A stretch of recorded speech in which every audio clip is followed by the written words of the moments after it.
to the Savior for whose kingdom it stands. One Savior, crucified, risen, and coming again, with life and liberty for all who believe. We're going to do the pledge to the Bible. I'm going to lift it up. Let's turn this way. Let us begin. I pledge allegiance to the Bible, God's holy word. I will make it a lamp unto my feet and a light unto my path, and will hide his word in my heart that I might not sin against God. Thank you very much. You may be seated. As again we stated, we're so glad to have you here tonight. I want to welcome you to our 2020 political forum, and I want to introduce you to our panel tonight. We have Pastor Dr. Darrell Vining, Sr. from Hebron Fellowship Baptist Church, Pastor Andre Thomas from New Song Missionary Baptist Church, Dr. Ruther Jackson, President, Houston County Branch, NAACP, Pastor Mike McCullough, Word in Season Ministries, and also we have Pastor Josh Kervin, Sr., First Baptist Church, Garment Street. And I know our candidates are not on the stage right now, but I want to introduce them anyway. We have Miss Angela King Anderson, Democrat, Superior Court Clerk. And we have Miss Carolyn Sullivan, Republican incumbent, Superior Court Clerk. Miss Carolyn will not be here tonight. For some reason, she said that she would not be here. She had some full calendar this week. So, also we have tonight Mr. Keith McCants, Democrat for Houston County Commissioner Post 5. Mr. Mark Bird, Republican, Houston County Commissioner Post 5. He's not here tonight, but I will be reading a letter on his behalf. We also have Mr. Heath Clark, the Republican incumbent, State Representative, District 147. And we have Mr. Stephen Boyer, Democrats, State Representative, District 147. And then we have Mr. George Hartwig, Republican incumbent, District Attorney. And we have Miss Erica Williams, Democrat District Attorney. Okay. And so tonight I want to set a few ground rules before we get started asking questions. Please check your phone and silence your phone at this time. Because if you're like me, I have it in my back pocket and it will go off. And please don't answer your phone during the forum. You know, some folk there in church, they're, hello. Yeah, we don't want to be disrupted tonight, okay?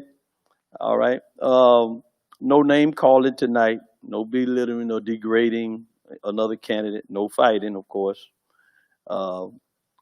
Attack the problem, not each other. And we're going to have 2 minutes to answer each question. 2 minutes. And I'll keep the time. You may disagree with another candidate, but tell why. And if you go out in left field, I'm going to exercise my right to pull you in. And of course, you know, we got the power to do that. And if you're taking too long answering your questions, we'll cut you off. We have the power to do that too. So we just have the sound man to just, you know, cut you right on off. But we want to give everybody a chance to answer so they can answer the question as well. So tonight, our chosen panel will be asking questions, and we will not allow any questions from the audience for time's sake. And if you want to share with your friends and family, tell them to go to Facebook and type in The Winning Church for live viewing, or you can type in Winning Church on your phone and just share with all of your friends, and they will be able to see what you see tonight. All right. They also can, if we got it right, we had some difficulties, technical difficulties, but you can go on YouTube as well if it's working. But for sure, Facebook. All right. Well, let's see if we can get this party started tonight. I am excited.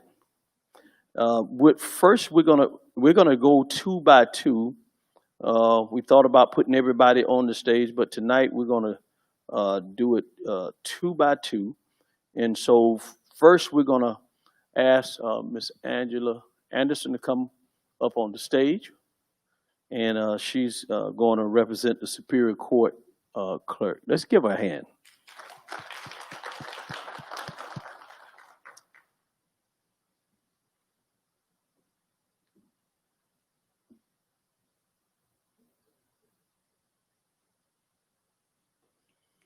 So, Miss Angela, you have your mic there. You can kind of, you don't have to hold it in anything. Just speak right into it. You also have a sheet there where you can write on. Hopefully there's a pen there. Did they give you a pen? Did they give you a pen? So you'll be able to write if you need to. You got me? Okay. We will give you a pen, and so you'll be able to write. We have some. We do have some. We just didn't put them up there. All of you guys have pens, right? Good, good. So we'll get started. We're going to start the first question by Pastor Vining. Ms. Anderson, why do you consider yourself as the best candidate, and what interpersonal skills will you be bringing to this position? I feel that I'm the best candidate for this position because I have over 22 years experience in the Houston County court system. I started out as a victim advocate working in juvenile, state, and superior courts. I was also a legal assistant with the DA's office, and currently I am a judicial assistant for a superior court judge. So I have experience and I know the clerk's office. I've worked alongside of the clerk's office for about 15 and a half years. So I know the ins and outs and the interpersonal skills. The main one I would bring is conflict resolution. I pride myself in being able to handle a situation, calm the customer down, and assess the situation, find out what they need, what's going on, why they're so angry. And it takes empathy also. You have to have empathy within yourself to be able to handle this type position, working in any public office. Thank you. Next question. My question is, it's 2020 and the pandemic. What steps have you taken toward a cashless system in the clerk's office? Well, I haven't taken anything per se because I'm not in the office, but what I would like to do is offer a system where we accept credit and debit cards. At this time, we do not, and how it works now or previously, if you didn't have cash, you had to leave the courthouse, go get cash, and come back in order to pay for your filing fees or copies that you needed. We now have an ATM in the courthouse, but that would require, if you only had to pay $5, it would require you to withdraw $20, plus now you got to pay ATM fees. So I'd like to be able to offer that within the clerk's office.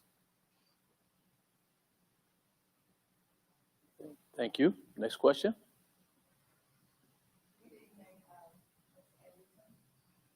Use your mic, Dr. Jackson. Use your mic because they recorded it. Good evening, Doctor.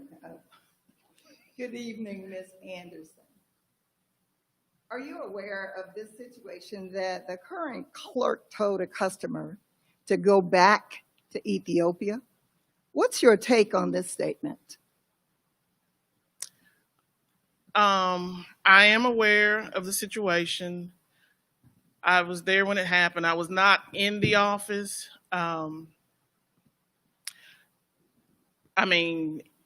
Anybody with common sense, that's not the way you talk to a customer. Anybody. You shouldn't treat anybody, I don't care what the situation was or what they said. There are steps if a customer is irate to the point that you can't handle the situation. We have security that sits at the desk and it's, maybe 5-10 feet away from the clerk's office doors. And so if you can't handle the situation, the best thing to do is contact the security desk. There's a panic button also at the front desk. You hit the panic button, you let security come in, and you would still give the customer what they need. Now, the current clerk did tell the lady to go back to Ethiopia, take her paperwork and go back to Ethiopia. I didn't know much more than that until there was actually audio just released from the lady. She recorded it. So from there, that's about it. There's just no reason for that to ever happen in any type of situation. Thank you.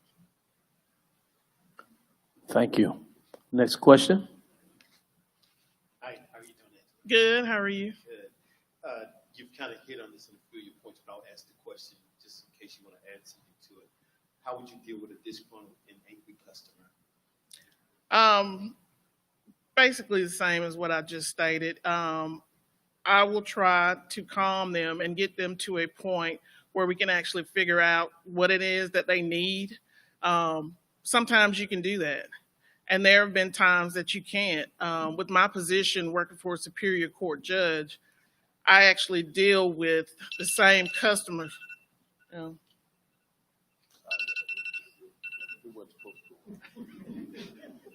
was a quick 2 minutes, Bishop. that was from the last one, sorry. But I deal with some of the same customers that come through the clerk's office, because the clerk's office is the record keeper for Superior Court. So they keep all the criminal records, divorces, custodies, adoptions, passports, notary, DD 214. So most of the time, the ones that have questions about their divorce or criminal case, they come to me if it's assigned to my judge. So I do have that experience to be able to try to get them to a point where I can figure out what it is they need. The only time, and typically I will hang up, but the only time I hang up is if they start cursing and I cannot get them to stop. And my boss has instructed me to hang up. And they eventually call back. And they are calm. They need what they need. Thank you. Pastor Kirby. I really have a three-part question. First, who does the clerk report to? Secondly, what is the racial makeup of that office? And three, best of your knowledge, what is the morale in that office? Okay, well, first, the clerk reports to the citizens of Houston County. There is nothing that the Houston County commissioners can do when there are issues within that court, within that office. So the people that elect the clerk, that's who she reports to. And you asked me, Do you have any idea of what the racial makeup? yes, the racial makeup in that office, they're all Caucasian. There is one Hispanic female who works up on the civil domestic side, and then that's it. How many employees? There are 14 clerks, if I'm not mistaken, total of 14. And that's in the different departments. You have civil domestic, you have criminal, and then you have the real estate side, and then you have the notary passport side. There are no African-American employees. As far as I know, and I don't really want to say because I'm not sure, but I think there have been maybe 2 or 3 over her time as clerk. She's been the actual Superior Court clerk for 42 years. And the morale? The morale of the office, it's different now because she's trying to make it better. There are employees that are not happy. And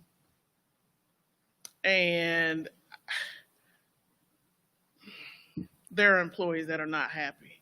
They are forced to support her per her instructions, or there will be consequences. So honestly, they don't have a choice but to be behind her because, frankly, who doesn't need their job? Everyone does.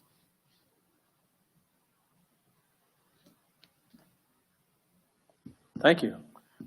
Next question, Pastor Vanny.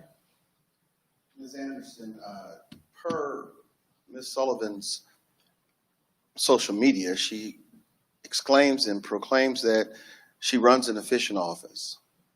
You say that the office is not being ran in an efficient way. Can you explain what you mean when you say that and what things you would do to make it more efficient?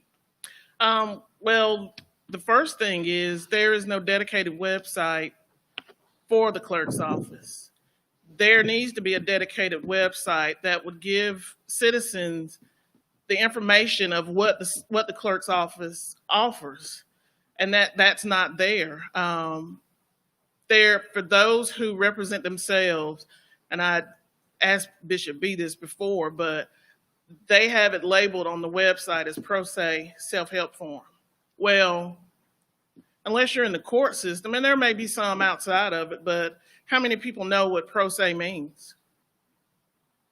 Other than George and Erica. But that means you represent yourself.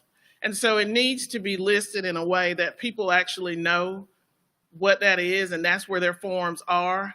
I also believe that it should be in a PDF fillable format so that people can do it from the comfort of their own home. With the civil and domestic cases, we have an e-file system.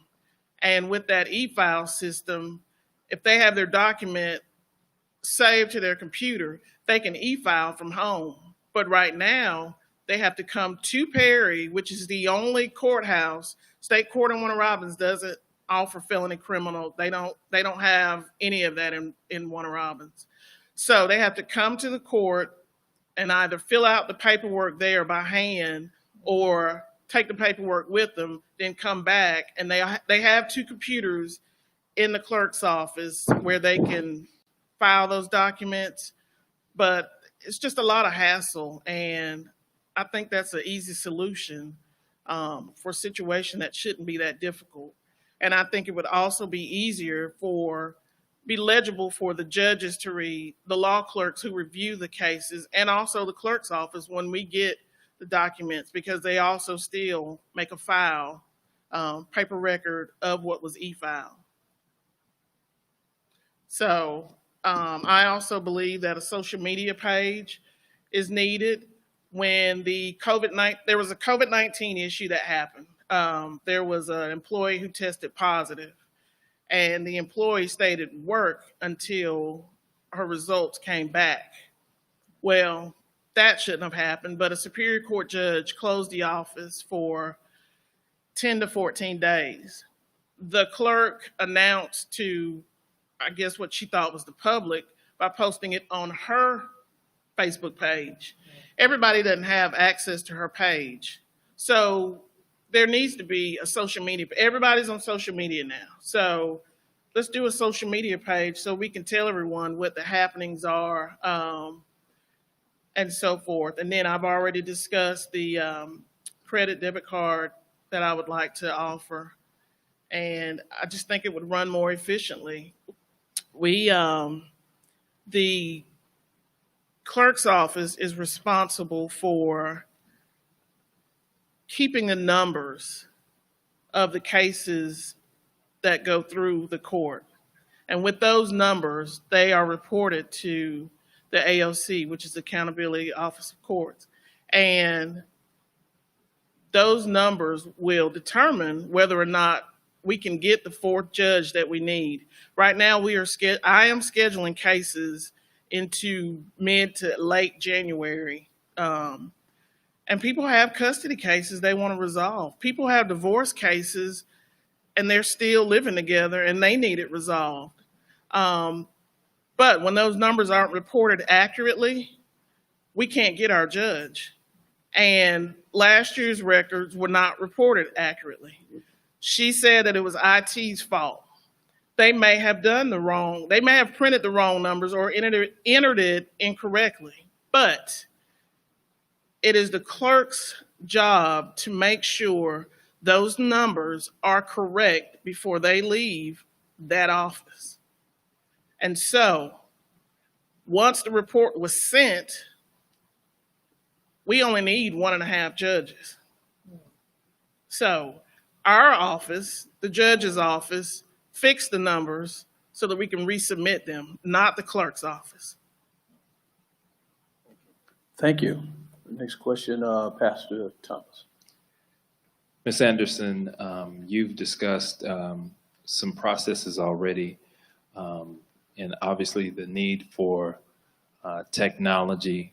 So part of this is, this question is, are there some additional processes and practices that need to be implemented, and how would you implement them?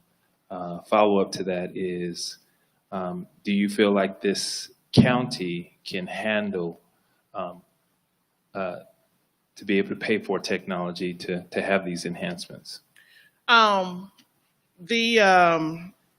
The other processes I would like to add, one would be accessibility. I would like for citizens of Houston County to have more access to the clerk's office. I would like a better working relationship with the attorneys in Houston County. At this time, we do not. We do and we don't have that. There are several complaints from attorneys about how they're treated and how their staff is treated. And so I would like to hear from all the attorneys. Now, I can't answer all their questions, or I won't be able to implement everything that they ask for, but I would still like to meet with them. I would like to hear from them what it is that would make it more efficient for them. I would also like to hear from the employees. I would like to find out from them things that haven't run the way that they should, or they may have a new way that they think it should run. So that's one of the other ways, or other processes that I would like to implement. And as far as the budget, I do believe that there's enough budget there. There's a professional line item that's about $76,000. And I believe within that, we can maneuver around, because the website is there, and IT can actually add a page so that we can list what we need to list on the website. I have said it. I'm willing to put in the work. If I need to enter everything by myself, I will put in the hours. I will put in weekends just so that website is up and what the county needs. I also believe that there's a security issue in the clerk's office. It has always been the way it is, and there haven't been many situations, but it only takes one time. And there, it's open, so if anybody comes in and they have an issue, they can come right around the corner. I've been in there before when they were busy and I helped someone, asked them what did they need. Well, they thought I meant come around, so they came around the corner. There have been issues in the criminal department where a defendant was upset. Now you hit the panic button, but 1 to 2 minutes, it doesn't take long for somebody to do what they need to do. So there is another line item for maintenance that's about $36,000. I think that's enough. The county, since the pandemic, the county has installed plexiglass across the full counters of some other offices. The clerk's office only has a movable plexiglass, and it's only one piece that sits here. So you still have the whole entire counter open. And I think it should be just like the other offices. It should be full. So I think there is money there that can be done to handle all of this. Thank you. Thank you. That was good. That was good. All right. That's our first round with questions. So thank you, Ms. Anderson.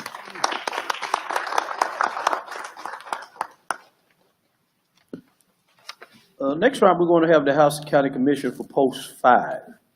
And before Mr. Keith McCants comes, I would like to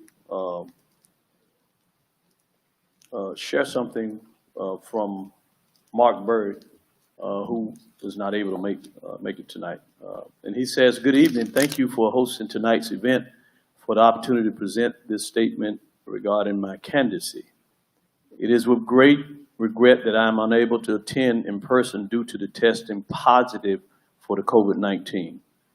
I will look forward to resuming my campaign activities in a healthy and a safe manner for all after completion of the quarantine period. Please let me share some information about myself and my campaign. I am honored to be a candidate for Post 5 of the Houston County Commission. I am a long life resident of Houston County.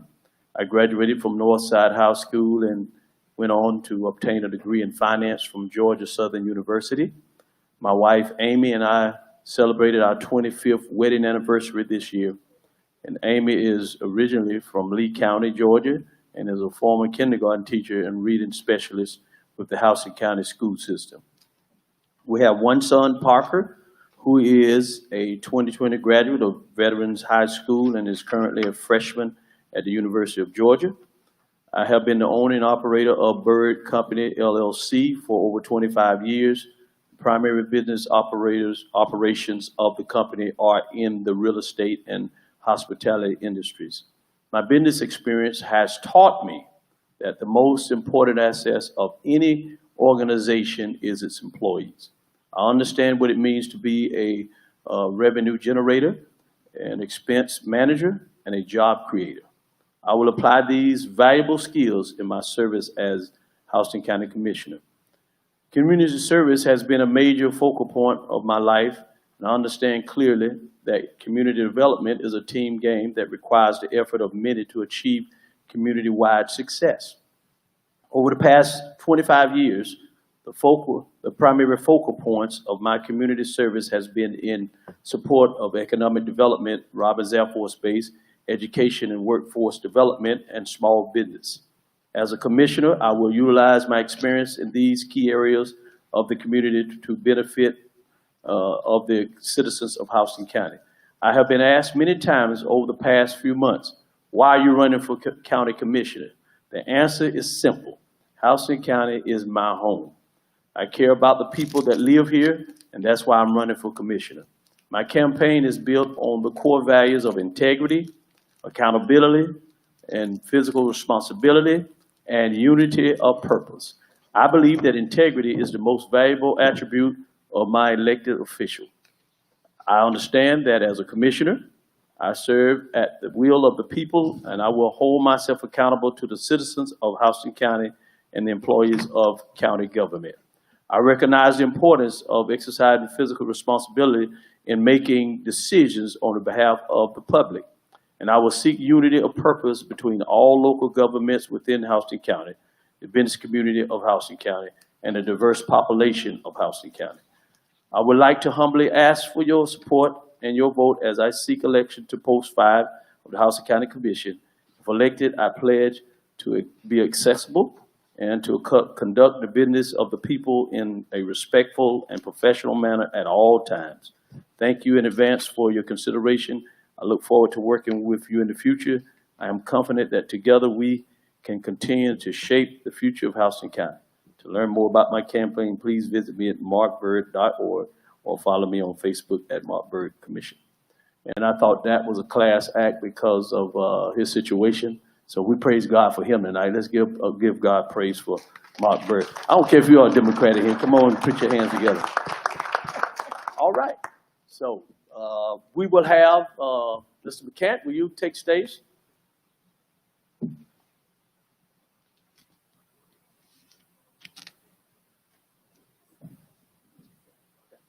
Will you sit on this, the right side, looking out, but on this side, we're going to sanitize the other mic so we can keep going.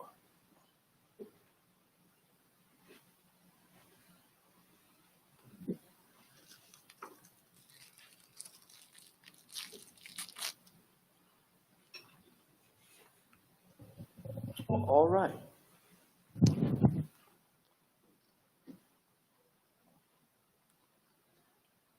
Ready now. All right, we're going to ask just the same type of questions and answer to the best of your ability. We're going to start with Pastor Viney. Good evening, Mr. McCants. We're so glad you could be with us tonight. Why do you consider yourself as the best candidate for this position?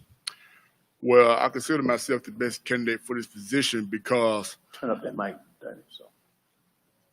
I consider myself the best candidate for this position because previously I served as the city councilman for the city of Oglethorpe. I have the experience to do this job. I know how to handle budgets. I also know how to work in a coalition. I'm a people's person. I'm a team builder. I've always tried to look out for the little guy. I've always looked out for those who feel voiceless or who feel they don't have any power. You see, when I came here to Houston County last year, I was not planning to run for this position, but I saw some issues that needed to be addressed. Now, the county commission, they're all fine people, but there is a disconnect between the county commission and our community at large. That's where I come in. I figured we need to find something for our youth. We need to solve issues concerning our veterans. Our county fire department is short on volunteers. There's no plan to address this issue. Veterans, the ones I talk to, say, hey, Keith, we need some action from our county commissioners. I'm proposing a veterans commission comprised of rank and file veterans, as well as spouses of veterans, to address issues concerning to them, ranging from mental health and drug addiction. Because I don't have the answer. The Clerk County Commission, they don't have the answers. We did not serve in the military. But I would rather have those who have been in there sit down and discuss what problems they're facing and what solutions can we come up with to deal with these issues. Because I'm someone, people sit back and complain about this and that. We don't have this, we don't have that. It's easy to sit back on these social media pages, complain, or you mention something and they criticize you for. Okay, that case then, qualify, pay your fee, be out here where I'm at tonight. Because I'm someone, I'm new, I'm not from Houston County, I'm not tied to the establishment here, I'm not bought and paid for, and I'm a fresh voice. I bring a fresh set of eyes, I do perspective from a blue collar man like myself. So if people out there want change, if they want a new direction, if they want a county commissioner who's gonna look out for everyone, no matter where you live, whether you're on North David Drive, or you're down in Haynesville, or you live on the states, it doesn't matter. I'm for everyone. I don't pick sides. I don't pick who my friends are. I'm someone who just wanna do right by our people. This is my home. I moved to Houston County because of the school system. I moved here because of the school system. Thank you very much. We got plenty of questions. You're going to be able to answer all that. It's all in here. Okay. So we got you. You got to tell us all at once. We got you. All right. Next question, Pastor Thomas. Hey, Mr. McCants, how are you doing? Glad to have you here tonight. All right. What do you see as the 3 most important actionable goals to achieve over these next 4 years? Well, number one, as I mentioned before, a Veterans Commission. Okay. We pride ourselves as being a pro-military community. Okay, it's time to step up to the plate. Yes, we do things, we help our veterans as far as I can see, but they don't go far enough. We have to show them that we care. We have to show them that, hey, you're not alone in this fight. It's easy to say, well, USA, we support you, but action speaks louder than words. Second thing I can see that's attainable is also jobs. I say this everywhere I go, like today. Robinson Air Force Base is the big engine as far as Houston County goes, as far as jobs go. But Robinson Air Force Base cannot hire everyone who put in an application online, because if you go around, it's robbing this, robbing this. Why you going to rob an Air Force Base? I tried 3 times, 20 years ago. Went to school, South Georgia Technical College, to go aircraft structural 3 times. You go in there for 3 jobs, you got 400 or 500 applicants. I said, it's not going to work. So I became a welder. Rest is history. We need to do more to bring more industry to Houston County, because people want to come here, not just for the school system, but for the quality of life. We need to do more to attract more high-tech jobs. We are a defense community, defense jobs. We have the school system. We have the workforce. Okay, let's go out here and bring some of these jobs to Houston County. We have the resources. We have, again, the workforce. So why not? And then the third thing, the last thing that's attainable, excuse me, is I could pick either one of the issues. I could pick either one, but our seniors. Seniors that I talk to, Pastor, they are concerned, they're afraid. I had one lady today tell me, she's like, I go in my house before 6 o'clock. Why? Because I fear that someone may come and may try to attack me. This is a real thing. She lives in Centerville. We need to do something to not only protect our most vulnerable, which are senior citizens. We need to also ensure that they have the support as well. There's a lot of seniors that live by themselves. There's a lot of seniors who don't have the company that they need to comfort them during their struggles. My mother's one of them. She lives alone. She's 68 years old. She called me just about every night. Said, Keith, how you doing? She just called. She gets lonely. She gets concerned. I said, Mom, everything be all right. So we need to find more programs for our seniors as well. Thank you, Mr. Kent. All right, next question. Dr. Jackson. Mr. McCants, what do you think are the county's strengths and what are areas of weakness? Well, our strengths are Robinson Air Force Base. That's our #1 strength. The school system is also our strength. But now our weakness is diversity. We don't have any diversity in county government. It's been 40 years since we had a person of color serve on the Houston County Board of Commissioners. 40 years. I didn't know this until last week. I'm not, are you serious? As much we talk about inclusion, as much as we talk about let's bring everyone in from various communities. Do you see it? I've been here a year. I haven't seen anything like that. So practice what you preach.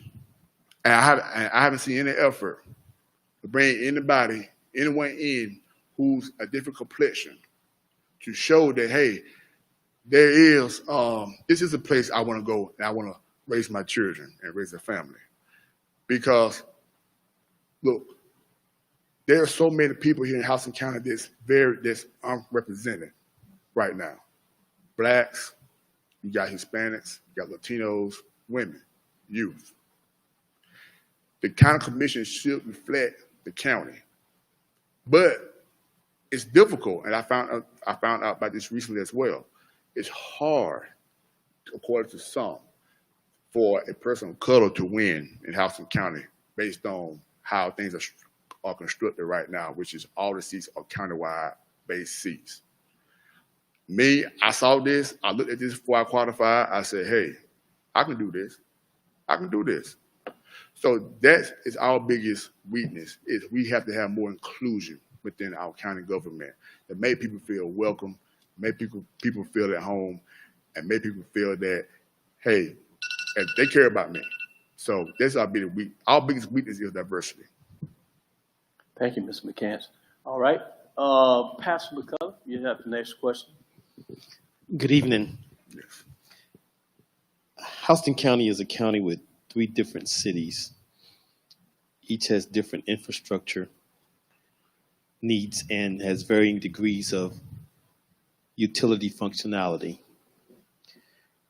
How do you think the county should balance supporting its cities with the various infrastructure needs, including roads, water, sewage, gas, etc.?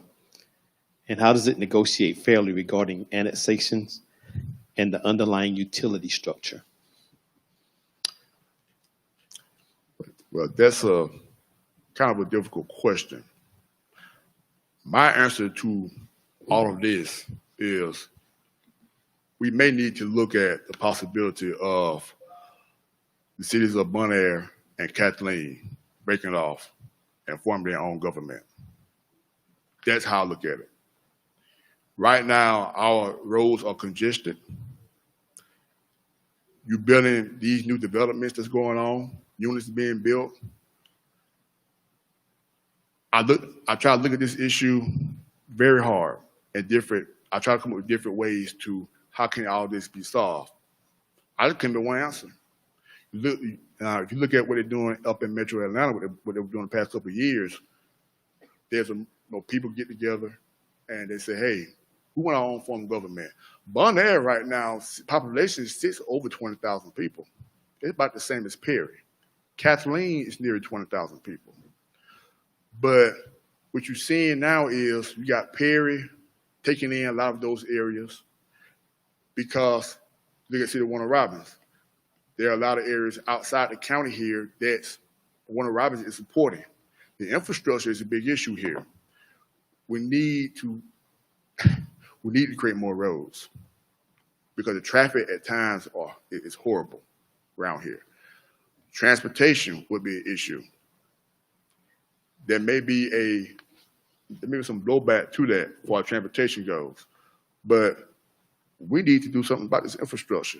I will call for a thorough investigation into the county infrastructure to look or to find ways to how can we improve our infrastructure so our citizens can feel, I kind of put it, comfortable with it. But I'll go back to my original answer.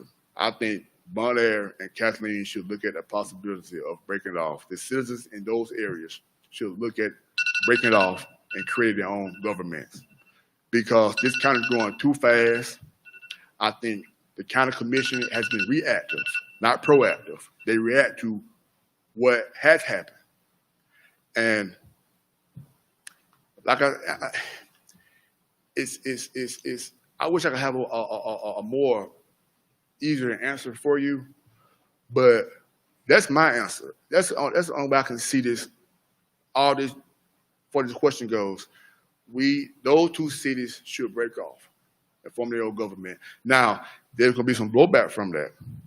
There'll be people going like, no, we don't want that. But you go out there in those areas out there and talk to some of those people that live out there in those areas. They were like, you may be onto something. So that's my answer. And if something like that were to come about, I would support it. So that's my answer. Thank you very much. All right. We're going to talk about jobs and drawing new industry. Our next question will be by Pastor Kirby. Thank you, Bishop. Welcome to the community. Thank you. 1 year, I appreciate your involvement. Yeah. I want to deviate a little bit. You mentioned in your initial comments that there was a disconnect between the citizens and the commissioners. What are you doing, or what will you do to bridge that disconnect against the backdrop that we only see commissioners once every 2 or 4 years during election time, or when we choose to seek out a commissioner? Right. Well, one of the things that I would do is hold town hall meetings throughout the county and to involve citizens in various communities into the legislative process of what's going on at the county commission. Because let's face it, If you live in the States, for example, where I live on Oklahoma Avenue. You go on Utah Avenue, again, I'm in Kansas down there. It's close to where I live. People don't know, well, who's on the county commission? They don't know. What, Post 5, where is that? It just Post 5. It's countywide. People have come up to me to say they don't see, as you mentioned, they don't see the county commissioners out and about in the community. That's something I noticed as well. When I was city councilman in Oglethorpe, I would always, especially when I got off from work, I would always ride around in the community. I would get out of my truck, I walk. I want to ask people, well, how's your day going? How are things going in your community? Is there anything that we can do as a council to solve your issue? And here in Houston County, you don't see that. These folks have been in office for years. You have to be accessible to your citizens, to your voters. That's where the disconnect comes in. You got to get out there in the community, and you have to talk to people. You have to know what's going on in different areas, not just Kathleen or out in Bonner area where you live at. You got to get up here on Green Street. You got to get up here on North Davis Drive. You got to get down on Briarcliff Road. You got to get down to Henderson, Elko. I've been to all these places. A lot of people don't know. Some people have 20, 25 years. Is so-and-so still in the county commission? Oh, I didn't know that. They like, we don't see them, as you mentioned, until election time or a ribbon cutting. That's it. Me, I'm accessible. I will be accessible to all citizens. I return phone calls, I return emails. But we have to get out in the community and ask people, what is going on? What is going on in your area? Because there's a disconnect there. If you're a person of color, you feel like, oh, they don't care about me. Why should I care about them? What should I go to the county commission for? I asked, do you go to county commission meeting? No, I don't go down there. Why? Because they're not going to do anything. They're not going to do anything. And it's unfortunate it's like that because you call yourself Georgia's most progressive county, but you're not living up to that moniker. You got to live up to that moniker if you call yourself that. I can't speak for nobody else, but I know what I'll do. I'll hold town hall style meetings throughout the county. I will also seek out leaders in various communities and to pick their brain and ask them, well, tell me something I can do or a commission can do to make things better for you or for your area, your community, of your livelihood. So those are things that I would do. I'm not afraid to get out there.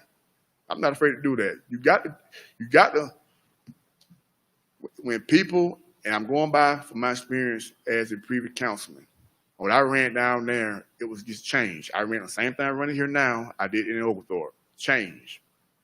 There was a disconnect between the city council and the people down there.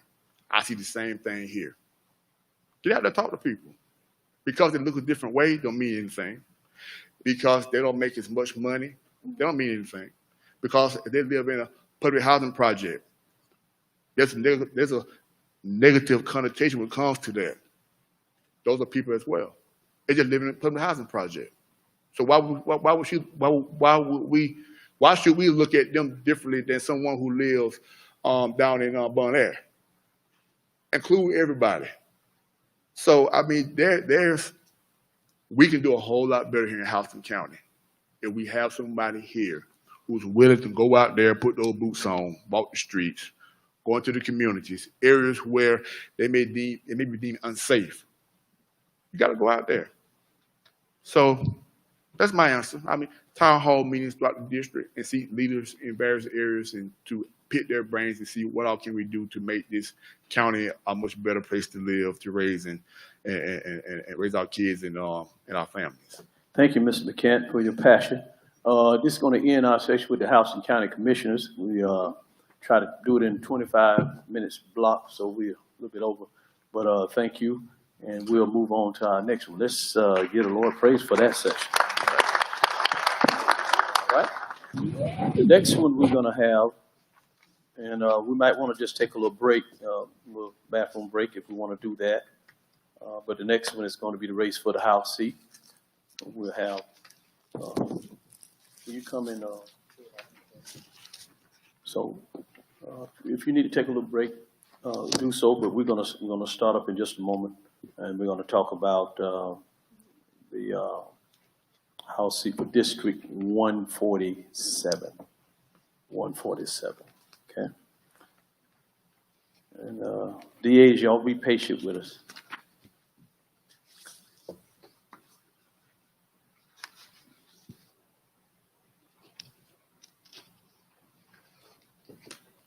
What she's doing now is just putting the questions in front of them so that they can kind of look it over, so we won't have to do a lot of repeating. They can look at it and then make their answers, okay? So we're trying to make it as easy as possible that it can flow real good for everybody. So what do you think so far? Flowing pretty good? All right, great. All right. Well, we're going to ask if Mr. Heaton Clark and Mr. Stephen Boyer prepare.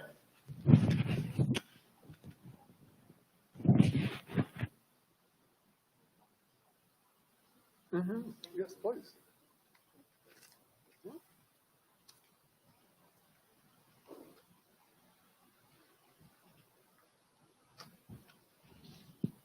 She's just replacing the name tags.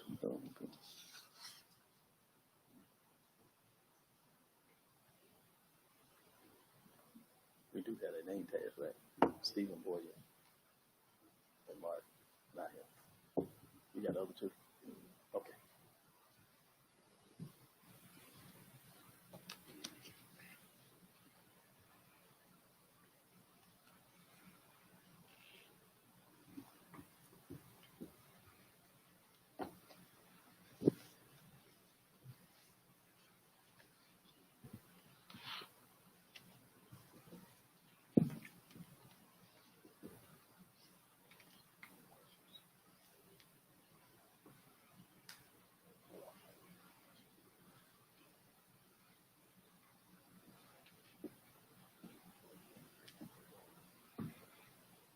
Okay. Oh, we're ready. We're ready now. Okay. Representative Clark, Mr. Boyer, we thank you so much for being with us tonight. We understand this is a busy season, but there's also a great opportunity to reach out to the people. And my first question, I have a follow-up question after this one for each of you, is why do you consider yourself as the best candidate? I guess incumbent goes first and then challenger. Well, thank you, Pastor. And Bishop B, thank you for opening up your facility for us to come here tonight and, have an opportunity for voters to hear from us. I grew up in Warner Robins. We moved here when I was 3 years old. My dad was in the military. He spent his last 9 years of service here. And by that point, we were plugged into the schools, plugged into sports programs and things like that. So we decided to stay. And, I grew up on just over there off of Booth Road, where that new Walmart area is over there on Virginia Dare Drive. So my mom and dad, they were young when they got married. He was enlisted, never had a whole lot. And I know what it's like to grow up in this community and come and try to do the right things and put yourself out there. And I want to see that happen for everybody. I want it to be a community. I want our state to be a place where if you try your best, that you can succeed and you can pursue the American dream. And that's why I ran for office back in 2014 and was elected. Wasn't supposed to win. I was the outsider that nobody knew. And we knocked on 5,000 houses that election to let people know who I am. And the people chose to send me to Atlanta. I feel like I've been consistent with who I am, what I tell people, what I'm going to do. I feel like I've had the integrity to do that. I've worked in a bipartisan manner with across the aisle with my colleagues from both parties to make sure that Georgia is the best place to live, work, play, and pray.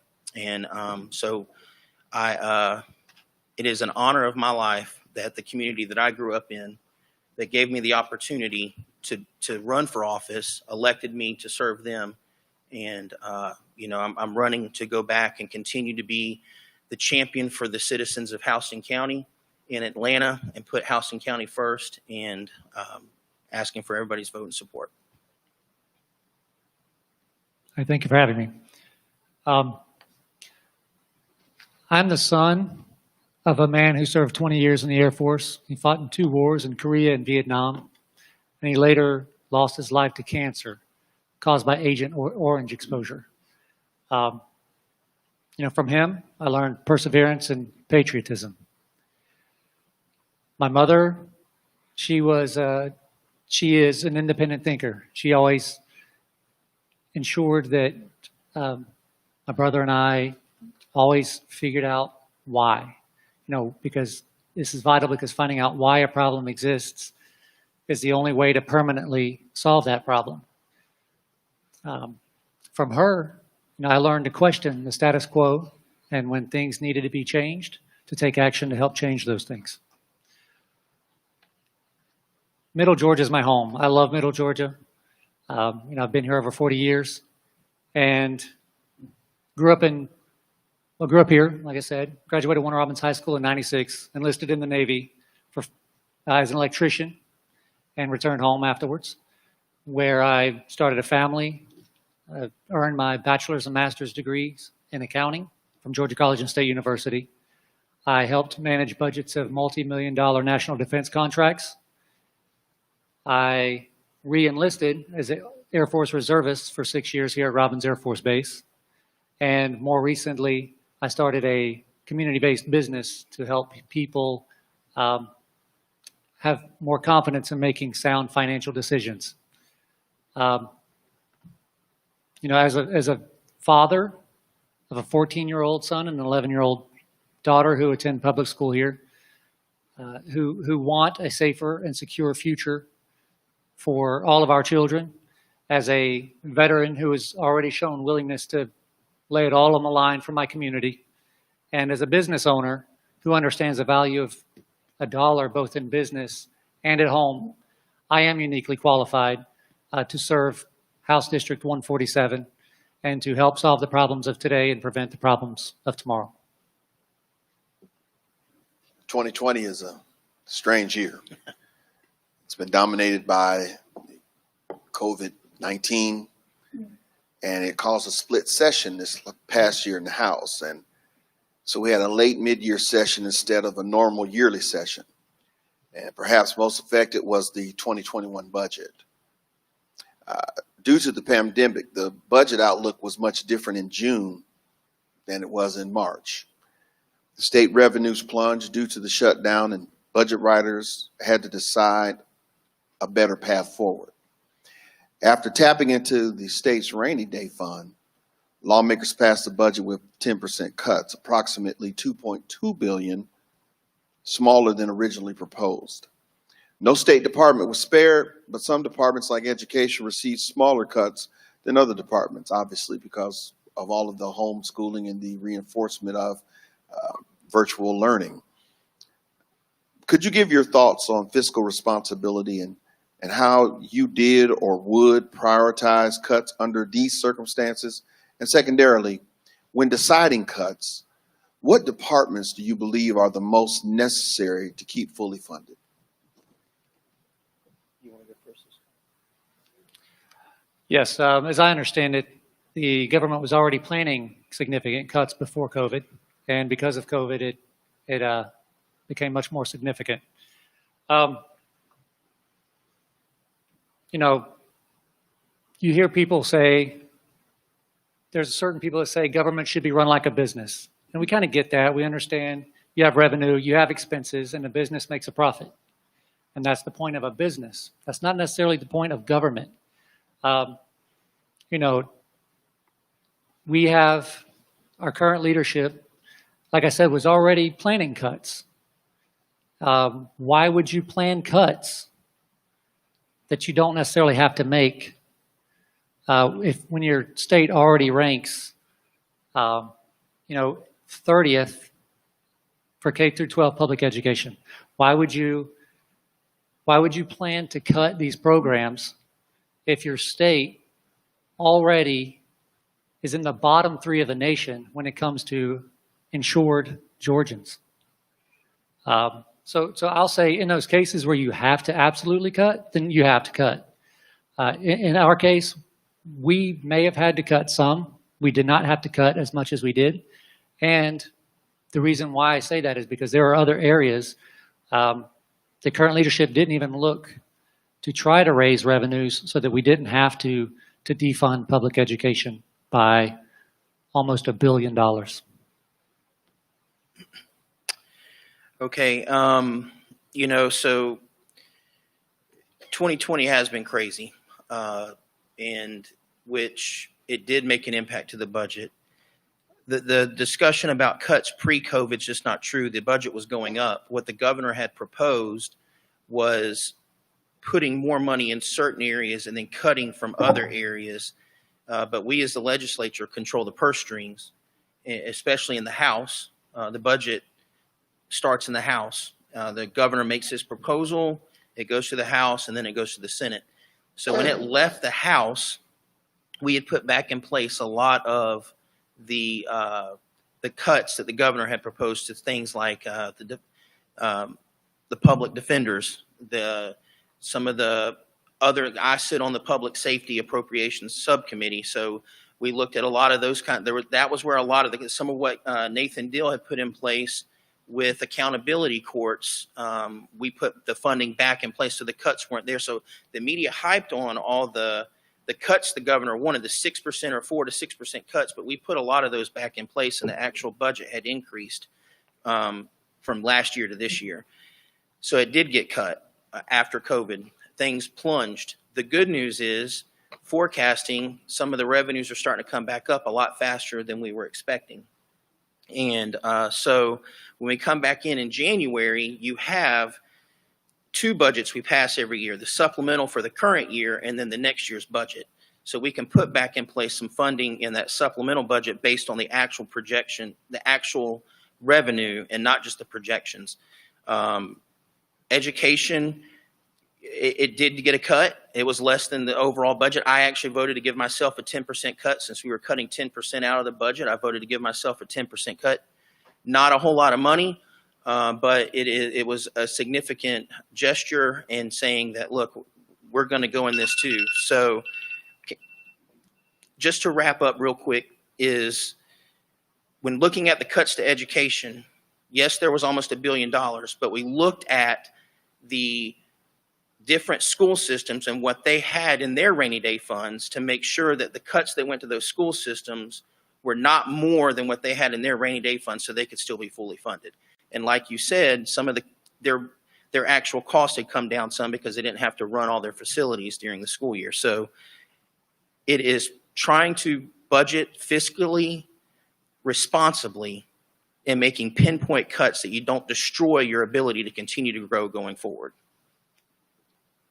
All right, thank you. You owe us about 30 seconds.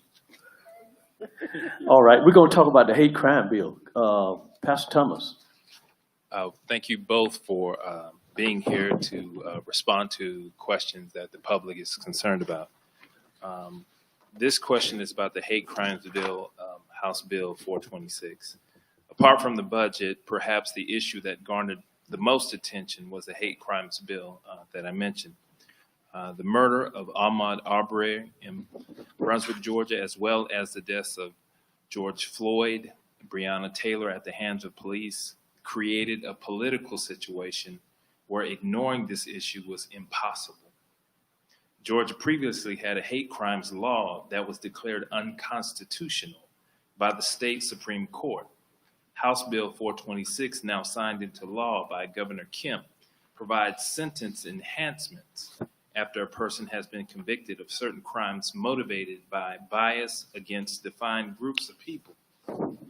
How did you vote? Or in the case of the challenger, how would you have voted? Okay. So originally I had voted no. I'll just put that out there and be honest and transparent. I think some of the cases, the Ahmaud Arbery case in particular, since that was here in Georgia, and then getting on some Zoom calls with some of you that are in here, and then having some conversations with some friends of mine that I grew up with, and understanding the significance of what that means to give credence and a voice to something that you might have experienced in your life, and having a voice given when you see that act of a person who acted out of hate towards another individual. I ended up voting for it when it came back. I stand by that vote. I faced a lot of backlash from some people in my own party on that, but it was the right thing to do. And that's the point of politics too, right? Is that you listen to people and you can be persuaded. I'm not stubborn enough to know that I know it all. And so I did change my vote on that. And I've looked a lot of colleagues and friends in the eyes and told them sorry. And I'll tell y'all sorry tonight too. A lot of y'all in here for voting no the first time. I didn't understand. But part of being an elected official is listening and hearing and understanding. It cuts every which way. If you have targeted somebody based on race, color, national origin, sex, sexual orientation, religion, and you can prove beyond a shadow of a doubt, beyond a reasonable doubt, that that act was committed on that individual solely because of what we just listed out there, a hate crime could be added on.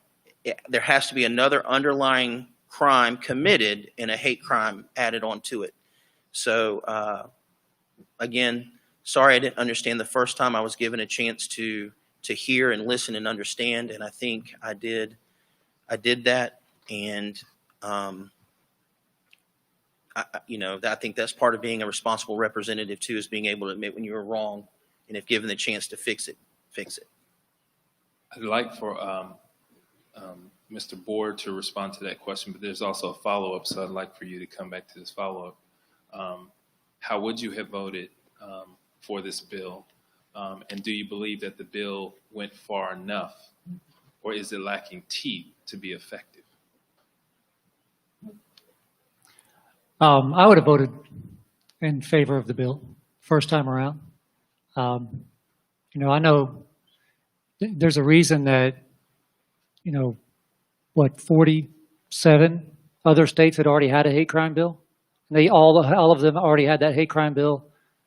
It could be 46, but the majority of states in this country already had a hate crime bill.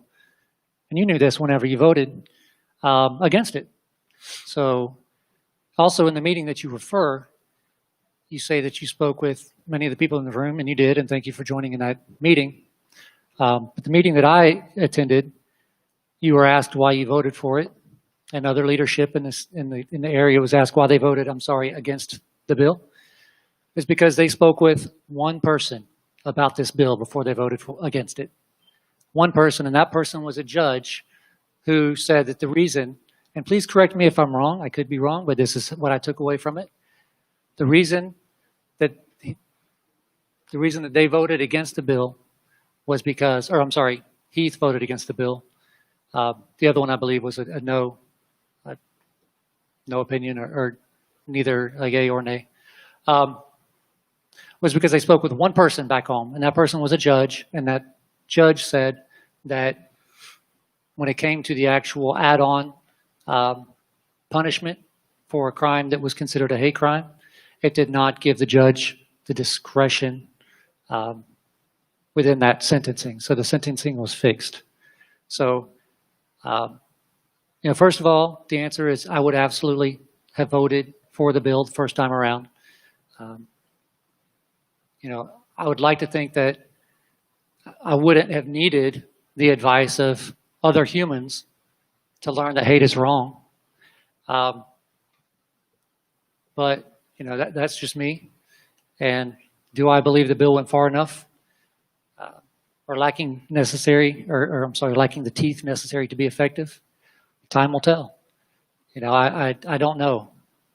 But this is a great first step to show that the people of Georgia that we're serious about cracking down on hate crime, and it won't be tolerated here. Thank you. We got about 15 minutes for this round, so I'm going to ask the panel if you would just pick out, because we got a lot of questions down here. So if you would just what we have left is we have moving the government transparency.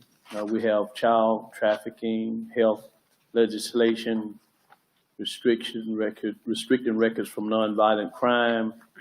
We got a lot of areas that we would love to ask you all, but I know that we're not going to make it because we got to get the DAs in here. We talk about moving your district into the 21st century as well.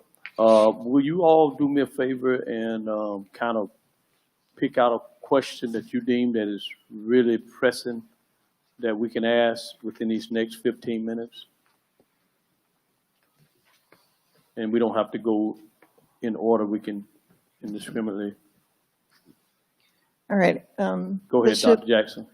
I'd like to ask this question because I think it's very pertinent to what's going on in our society. Restricting records for nonviolent crimes. And it says one piece of legislation, SB 288, allows a person convicted of certain nonviolent misdemeanors who have kept a clean record for a specific length of time to seek to have those records restricted. This will allow these folks to have a better chance of employment. One of the greatest problems facing anyone who has a criminal record is getting a job to move forward with their lives.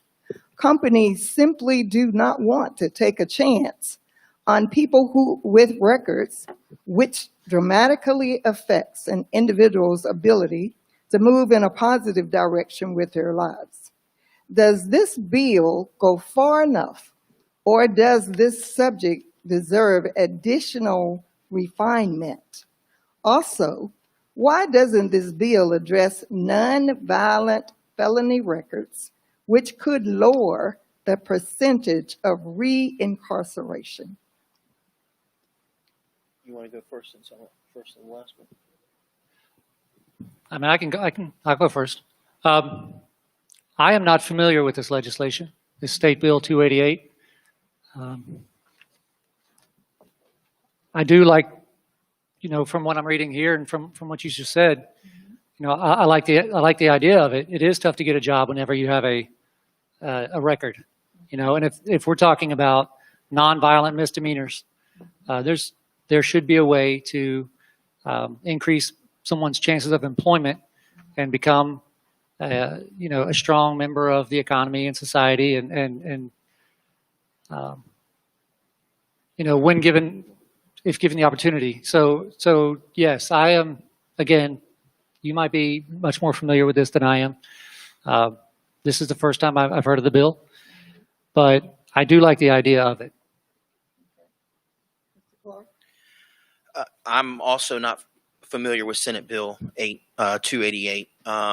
I don't know if it came over from the Senate to the House, so I'm not up on that piece of legislation. But I think my record will show that I do support these kinds of things. We've done, when Governor Nathan Deal was in office, we did a lot of criminal justice reform. And some of the things that we did was trying to reform the system for nonviolent offenders in the accountability courts, not locking somebody up in prison just because they made a mistake. And especially, minor drug charges that end up ruining somebody's life. And a lot of times it takes let's just be honest, it takes a man out of a family's life. And now children aren't able to see their kids. And then children aren't able to see their dad. And then the dad can't get employment and provide, and then he gets slapped with all these other things like child support and everything. And it becomes a mess. And so they resort to another life of crime, whether it's selling drugs or other things, to try to just sustain life. And so I do think that we need to look hard and honestly at these kinds of issues. we have done some of this, we can continue to move forward where you need to punish the violent criminals out there, but also look at ways of reforming the system to where, and we've done some, like where now the accountability courts, people can go and get an education while they're going through this process to where when they're done, they are being able to be hired in high demand career areas where they can make a good living and reduce that recidivism rate. I think it's something like 33%. Since we've started doing that, the recidivism rate for African American males has gone down like 33%. That's huge. We need to continue to look at doing those kinds of things. When somebody has paid their time for their crime, they need to be able to reacclimate themselves back into society. And after a certain period of time, when they've proven that they're not going to come back out and go right back into that life of crime, we shouldn't make it harder for them to live an honest life. My question deals with moving in our district into the 21st century. Cities and counties compete for dollars, industry, and jobs on a state and federal level. It is perhaps the most competitive arena for any legislator to conquer and deliver substantive results. Georgia's Lieutenant Governor Jeff Duncan has an initiative called the Partnership for Inclusive Innovation, with the goal of making Georgia the East Coast capital for technology companies and innovation. He also has an initiative for law enforcement. With regard to his technology innovation effort, Warner Robins has uniquely, for over a year, had the infrastructure in the ground to qualify as a smart city, which is a prerequisite to being given consideration for drawing technology companies and technology jobs. There are gigabyte grants and also seeding for smart-based initiatives. While every other city in Georgia is fighting to gain this designation and infrastructure, we're the only one of 2 to 3 cities who already have it. What will you do to expedite this initiative? And more importantly, will you join Lieutenant Governor Duncan's effort and promote our area as a leader in this great opportunity? Yes, this has been something I've talked about since I was running my first time. Is with Robins Air Force Base here, I think we need to be positioned to try to get a strong private sector, high-paying tech sector jobs here in Houston County, specifically Warner Robins in this case. But so yes, I'll partner. I've talked to the Lieutenant Governor on this issue and about these kinds of things. Having a technology background that I have, this is something that's important to me. That I see the need for it, even when you get into like K-12 education, what we just experienced with kids going home. I mean, this in having to do remote learning. This and my wife being a teacher and having to do those kinds of things. So it does impact every area of quality of life. I've started having conversations with some people at Middle Georgia State. They announced that Software Innovation Center over there. I've started talking to them. Why don't we actually put a plan together that we look at some building on the north side of town, one of these old shopping centers, and actually revitalize that building and repurpose it to make it that Software Innovation Center. We can get some state dollars in here that it can be an innovation center to attract more missions and things like that to Robins Air Force Base, more tech savvy innovation companies, kind of entrepreneurs coming up. But it can be a collaborative effort between the state, even the federal government, the local government to do this. And I've started having some of those conversations because it could become a hub. Once you build something like that, it could end up becoming a hub where you see other private dollars coming in around the innovation center to partner with it and see it become more than just one initiative item. It becomes something with synergy that could lead to more revitalization with the direct purpose of spawning technology in our community. It's a good answer. Yeah, so that's good, and I'm on board with all that as well. What I will say is, we do need to continue to attract industries and job opportunities, for non-antiquated industries. So, the things that he's talking about, software, and I would also like to mention that we also need to look at more economically sustainable businesses and industries as well. There's a huge opportunity for jobs if we can attract some of those types of businesses also. But we also need to look at making sure that these businesses are attracted to our city, not just through tax breaks or tax incentives, but also because we can show that we have the employment qualified employees. And in order to do that, we need to make sure that we are not defunding public education, that our young kids growing up, once they get college age, they have avenues for education and training to successfully become competent enough to fulfill these jobs that we would all like to bring here. One quick thing to add to this, because obviously we're living in this pandemic, so I just want to get your comments on this. We have this technology that's already, the infrastructure is already here. We're 2 of 3 cities. And will you, if you are reelected or if you're elected, will you take advantage of this crisis right now and help to foster the innovation? Because we got the infrastructure right now. So what are we waiting on? And what will you do about it? Right. So you bring up a great point that COVID has accelerated what was inevitable anyway. We have an increasing number of jobs that can be completed over the internet from home. The fact that whenever you talk about how we have a smart city, part of that is internet that's been installed here at the city. So yes, so this is a great opportunity for all of us to look ahead. And like I said, this is something that was going to be inevitable anyway, but we are positioned nicely to be competitive, to attract, to attract these sorts of jobs to the area. And in this case, we can use technology to not necessarily have to bring the business here. We can just make sure that we have people who live here who are qualified to provide support for some of these businesses just through an internet connection, which we're finding is more and more possible. And I know our time's almost done, so just to real quickly follow up on that, I think the idea that I've talked about with the Software Innovation Center, kind of what Mercer has done in downtown Macon with the base, we could do something like that here with Middle Georgia State and the base, because there are lanes. I'm restricted in our position. We're restricted in what we can do as far as like going down into development like that at the local level, but we can find an avenue like a state agency like Middle Georgia State and get funding to do something like that. Even with Fort Valley State is right. It's not too far away. You could bring 2 universities together to come up with something very unique and special. So that's how you can get state dollars into that.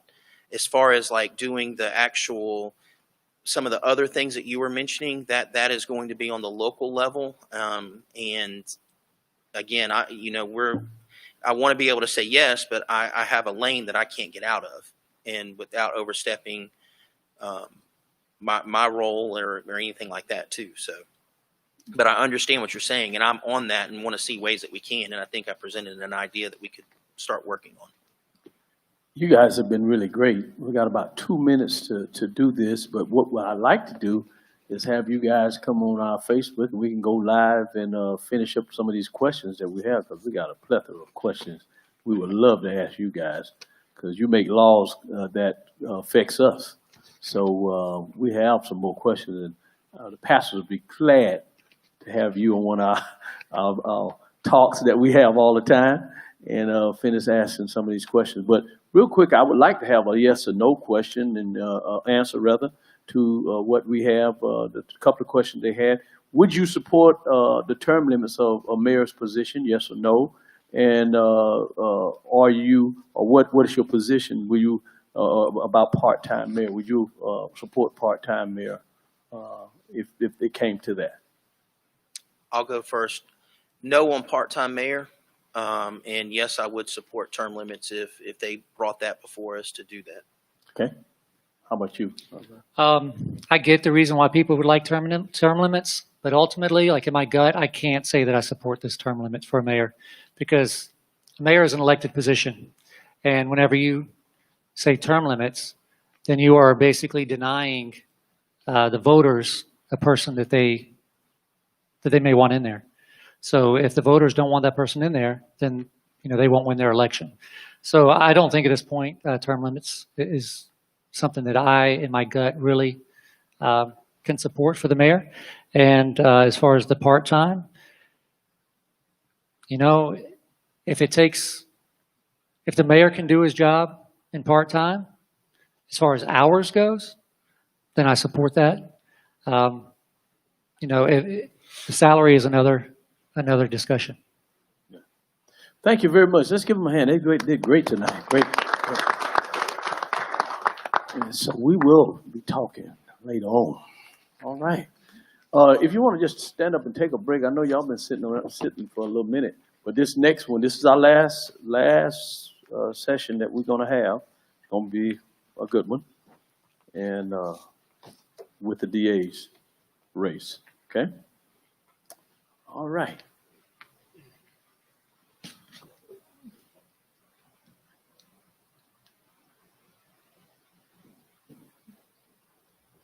So when we meet with you guys, you already got the questions, so it should be, you should do your homework and be ready to answer. We should take that long. All right.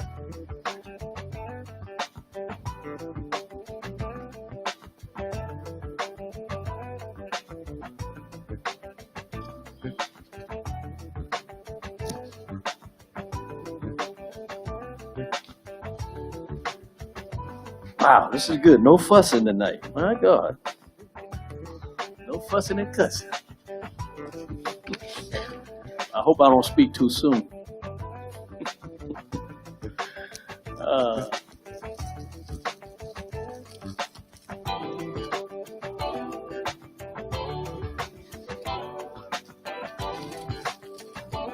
And thank you all for sharing online with your friends. We got quite a few on there.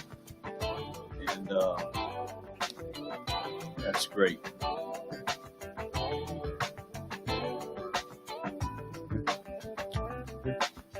All right. We're going to ask if DA Hartwood would take place, and also Attorney Erica Williams. Will you take your seat wherever your name tag is?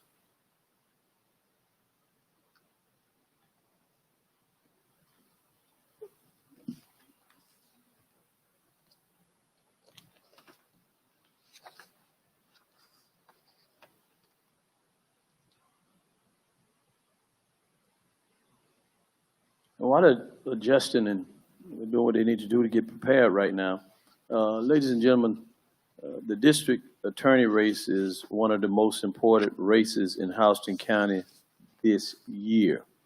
And because of the current environment, we will be spending a little more time on this race and asking some tougher questions, as our judiciary plays a major role in correcting symptomatic problems and currently facing our nation. So we really want to get down into it. I don't know how far we're going to get on our questions, but I hope we get quite a few in here. We got quite a few people online watching, so hopefully we can give you all a little extra more time, but we'll still do the 2-minute thing and try to, give you a little bit after that, okay? All right. So our first question a couple of questions Pastor Vine is going to open us up. Thank you all for being here tonight. We appreciate your service to the community, as both of you have served us for many years. As we are approaching this election season, I've been given the unenviable task of asking each set of folks coming up, why do you consider yourself to be the best candidate? Which one you want to answer first? Incumbent, then challenge. Well, good evening, and thank you. Thank you, Winning Church and Bishop B, for hosting this event tonight. I'll tell you point blank, the reason I am the best candidate to remain the district attorney is because I have been your district attorney for the last 10 years. I've been in the office for 19 years. I've been a police officer in the past. I was in civil practice in Macon for 10 years. So I've got a varied experience in the legal profession. But what qualifies me to be the DA is the fact that I have been there. I have done that job. When I campaigned for the job in 2010, I was real clear about what I wanted to do, and that was prosecute serious violent crime in this community and keep this community safe. That is what I have done over the last 10 years. We have an outstanding track record prosecuting serious violent crime in this community. This community is a safe community. It is very safe compared to many of the communities and counties around us in Middle Georgia. We have, under my administration, we have gone back and reached back into the past, particularly with the efforts of Warner Robins Police Department. And we have gone back and indicted cases from the 70s, 80s, and 90s, where people in this community had been murdered. No one had ever been charged with those murders. No one had ever faced justice. No family of those victims had ever been given a voice or given justice. And under my administration as DA, we have done that. We have indicted a number of those old cases. We have actually tried or pled out, gotten guilty pleas on some of those cases. And there are people in prison today serving life and life without parole sentences for murder that had never before I became DA even been charged. And so I think that is a record that this community needs to look at and needs to be aware of. Have done over the last 10 years what I said I was going to do when I became the DA, when I was running for DA. I think everybody in this community, no matter where you live, on Alberta Road or in Grovania, whether you live in an apartment or a 3-story house, everybody in this community wants to be safe in their homes. Everybody in this community wants to be safe in their businesses, and they want to have safe streets. And we have that. Are we crime free? No, we're not. There's not a community or a city in this country that's crime free. But when you compare Houston County to other counties, we are in really, really good shape. I can tell you that Houston County averages 7 or 8 murders a year. The county just to our north, our neighbor, Bibb County, who we are slightly larger than, is going to hit a record this year of somewhere up around 60. When I took office, they were averaging murders in the mid to upper 30s. So their murder rate has gone up exponentially over the last 10 years. Ours has not. We are on pace again this year to have 7 or 8 murders. And we have consistently maintained that average for the 10 years that I've been your DA. So if you want safety and you want security and you want somebody in office who's going to do what they say they're going to do, and that is prosecute the most serious violent offenders in our community, then I'm the guy for the job. And I want to continue to serve. It's been an honor and privilege of mine to serve, and I want to continue to serve for another term.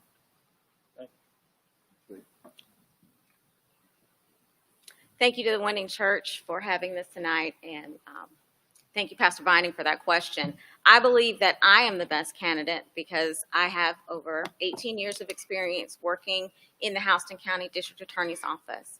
I came to the District Attorney's Office in 2002 under DA Kelly Burke, and I started in the Juvenile Court. And I worked there for many years, including obtaining my certification in juvenile court prosecution. At the time, there were very few prosecutors nationwide that had such certification. Working in the juvenile court allowed me to work closely with a lot of our community agencies. So I worked on truancy intervention as well as our gang task force. I worked closely with those programs. It allowed me to handle several types of cases. As far as training goes, I received my certification in child abuse prosecution. There's a program, they call it Child First now, but when I took the program, it was Finding Words, and I have Finding Words certification that allows me to handle child abuse cases. In 2011, I was appointed chief assistant by District Attorney George Hartwig, and I believe that he did that because I was the best suited person in the office for that position because I had the most all-around experience. I had trial experience in the Superior Court as well as the Juvenile Court. I had a very good reputation around the courthouse and around the community. And Houston County has meant, especially the DA's office, has meant an awful lot to me. I believe that I am uniquely suited for this position because included with my experience and my passion for having Houston County work as well as it can, I also work very well with the people in the office. I work very well with local law enforcement, and I think that that's important. When a local law enforcement officer brings a case, they bring it to the DA's office. They need to be able to communicate with their district attorney or their assistant district attorney about how the case moves along. I also have a great working relationship with many members of the Houston County Bar. I'm a former Houston County Bar president. At one point, I even specialized in elder abuse prosecution, and that elder abuse prosecution led to me being the recipient of a resolution from the Georgia House of Representatives and the Georgia State Senate for my work on elder abuse cases. So I think that my all-around experience is, and my desire to make our office the best that it can be, is what makes me uniquely uniquely qualified for this position. So the job of the district attorney is both a legal job, obviously, and it's a managerial job. Some of the most pressing challenges that a DA faces is, like many leaders in business, it's related to the difficulties in recruiting, training, managing, and retaining staff. What have you done or will do to address these managerial issues in this more job transient environment, because people don't seem to stay at jobs or one location as they used to? How do you make working at the Houston County DA a destination for a career attorney? And we'll go Ms. Williams first and then Mr. Hartwig. Well, management is essential to the functioning of an office, especially a government office, because we don't treat government offices the way we may treat our personal business. And mismanagement of the office is what really drove me to qualify for district attorney. I will say that we do have problems with retention. Within the last year or so, we have lost specifically trained assistant district attorneys, and these are local district attorneys that came home to prosecute cases in their hometown, and they left because of mismanagement. We have had difficulty we've lost an IT professional, we've lost a 19-year investigator, and we have lost several victim advocates. And that is because of poor management in the office. One of the things that I pride myself on is standing up for my employees. One example of which would be in 2018 when I went on my personal time to go speak in front of the county commission to discuss the fact that county employees had not had any sort of raises and there was no plan for one in 10 years. I wanted the employees, especially the county employees and even the county employees that did not work with me, to understand that there was somebody that was willing to stand up for the little guy. Right now, we have a situation in our office where there is nobody protecting the employees. It's no secret. I mentioned it in my campaign opener. I've provided proof of it. And as a manager of an office, especially of a government office, it is never appropriate to have a sexual relationship with a staff member. It just isn't. And that would not happen under my administration. And if that happened, or if there was something like that happen, the employee should have a way that they can approach and discuss with their supervisor about that. And that is just not possible in this office. And that directly relates to why we're having a problem with retention. And I think people need to know about that and take that into consideration when they're trying to decide who is best suited to represent Houston County at the district attorney's office. Well, I'm glad my opponent brought up what she just did about mismanagement and relationships within the office. because I'm in the house of the Lord tonight, a house where truth should prevail. And I am sick and tired of being lied about and being lied to. Exactly 1 year ago today, I was served with divorce papers. And Ms. Williams and her associates and sisters in the office immediately swung into action and started this campaign against me. And I can tell you that on October the 19th of last year, after I had been separated for almost 6 weeks and a divorce had been filed against me, I was at the home of my assistant on a Saturday afternoon. I had been under surveillance, and I knew it. And my now ex-wife showed up at the house and called the Houston County Sheriff's Office there. Demanded that the Houston County Sheriff's Office write a police report stating that I was at my girlfriend's house with no evidence to that effect. Demanded that they write a report stating that, and says on the body cam that I have that she needs that report so she can give it to her attorney because they got to have something. I was not having an affair with my assistant as alleged by my opponent and contended by my opponent and put forward by my opponent. And for the last year, that divorce has been going on, and it's been ugly and it's been nasty.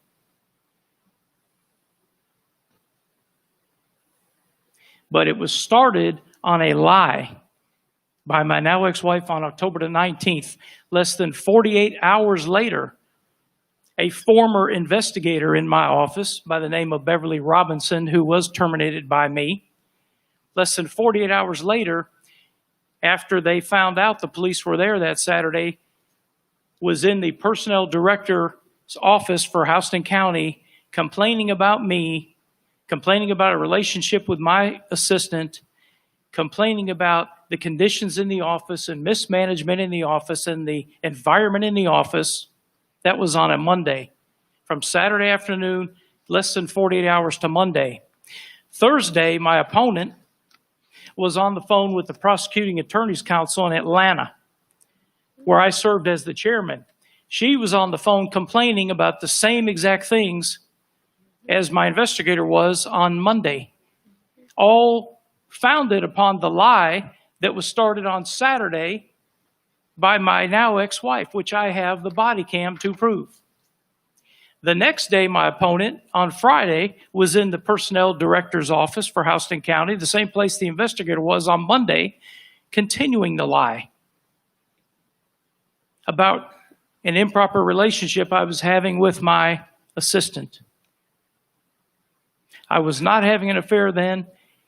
My assistant is actually here tonight, and I want to introduce her to you because my divorce is now over, and I would like to introduce you to my lovely wife, Jessica Hartwig, who's seated over there on the second row. We were not having an affair. We did things the right way. I got separated and divorced, and I got married a couple of weeks ago. And I'm sick and tired of the lies and the nonsense that have been put out there for the last year, and I was muzzled and couldn't talk about it because there was a pending divorce case. But I have been surveilled, I have been deposed, I have testified, I have been through everything, and you can go pull the papers and the records from the divorce, and there's not a single allegation in there about adultery, and you can pull the settlement papers where there's not a single thing in the settlement a month ago about adultery. And by the way, she didn't get a single penny of my one day coming retirement. And I can assure you, if I was having an affair and there was any evidence of it, that would not have turned out that way. So this campaign was launched against me a year ago. It has been extremely disruptive in the DA's office. It has caused all kinds of dissension in the DA's office.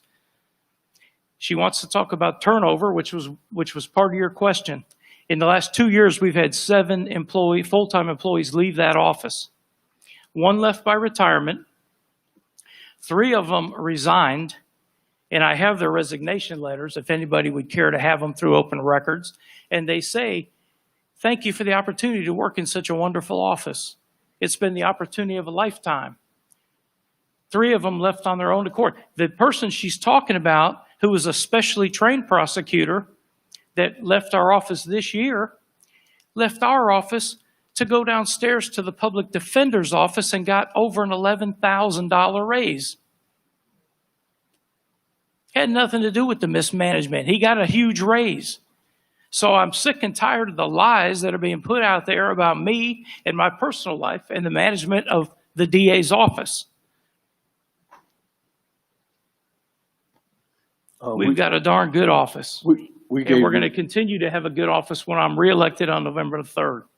We gave him extra time, so you would like to respond to that? Certainly. I first said something about the inappropriate relationship in November of 2019. And I came to him because we were having so many problems with people in the office. My decision to run did not start back in October. But my decision to run was definitely supported by the fact that I don't believe that you are telling the truth. I don't believe that people that are not engaged in that kind of activity need to plead the fifth. There are actual transcripts that are available in which questions are asked about sexual contact. And excuse me for saying that in the church, but since I have been called a liar, I'm going to respond. You don't, if somebody asked me if I was engaged in some sort of behavior such as this, and I am married, there's no need for me to plead the fifth under the Georgia Constitution, under the Georgia statute, which allows you to not say something that will make you look bad, or under the U.S. Constitution, which would protect you from criminal prosecution. You're not telling the truth.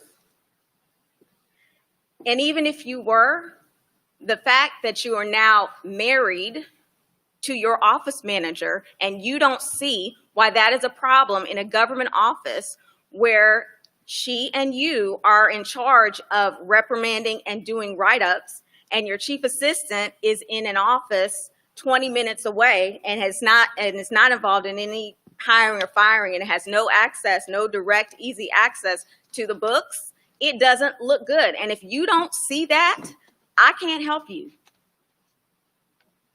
And Bishop B, I know we're going to go long here, but I'm going to just say something.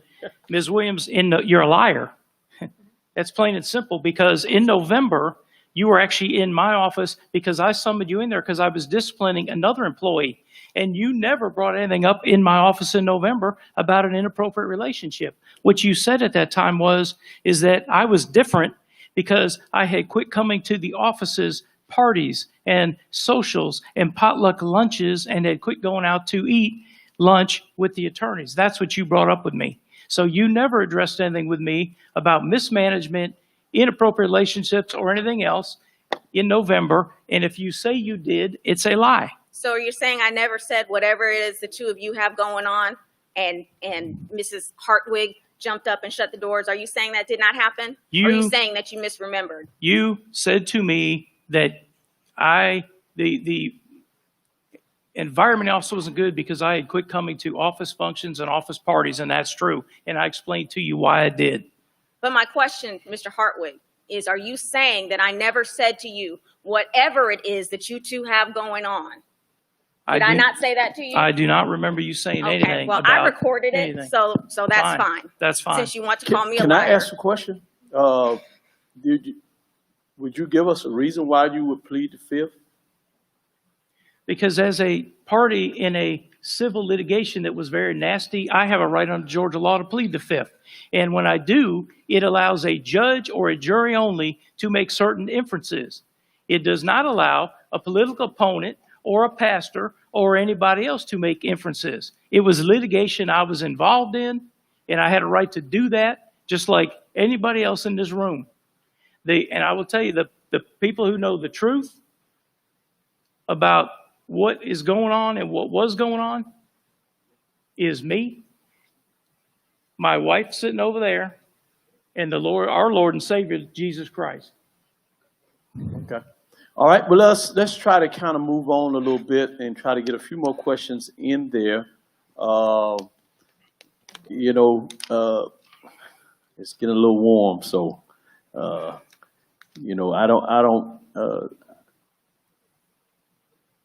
want you all to speak with passion, but I don't know if it's really good practice to just start telling each other you're a liar.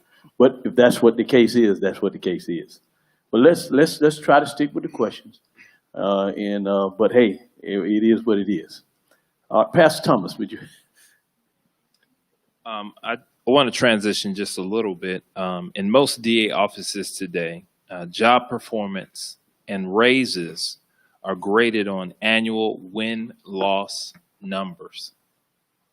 Do you believe this performance indicator is correct or antithetical to the pursuit of justice? That is not a good indicator for a prosecutor, because we do not judge what we do on wins or losses. We do what we do on doing the best job we can do to seek justice for victims, to uphold the law, to present the case to the best of our ability. And all we are responsible for is presenting that case to the best of our ability and seeking the truth. The jury is who determines whether a person's guilty or not. And with the standard being reasonable doubt, we do our job, we do it to the best of our ability, and whether a person is acquitted or found guilty is not a measure. We don't give people raises based on that. We never will. That's not the proper measure, no. And I would agree with Mr. Hartwig on that. That is not the proper measure. The job of the district attorney is to first seek justice. And sometimes justice dictates that while we may think somebody has committed a crime, there may not be proof that they have, and we may need to dismiss a crime. And also, just so people know that generally speaking, the DA's office here in the states of Georgia, you have state employees and county employees, and they have a scale salary that they receive, and the salary is based on their years of experience. And they may get more experience, they may get a higher pay because they may have more experience in prosecution, but there aren't any like win bonuses or anything like that. And I absolutely agree with Mr. Hartwig on that one. That would not be a good idea. Okay, thank you. Thank you, Dr. Jackson. Question. What do you see as the goal of justice in the DA's office? Do you believe in restorative justice or retributive justice? Should I start? I'll start.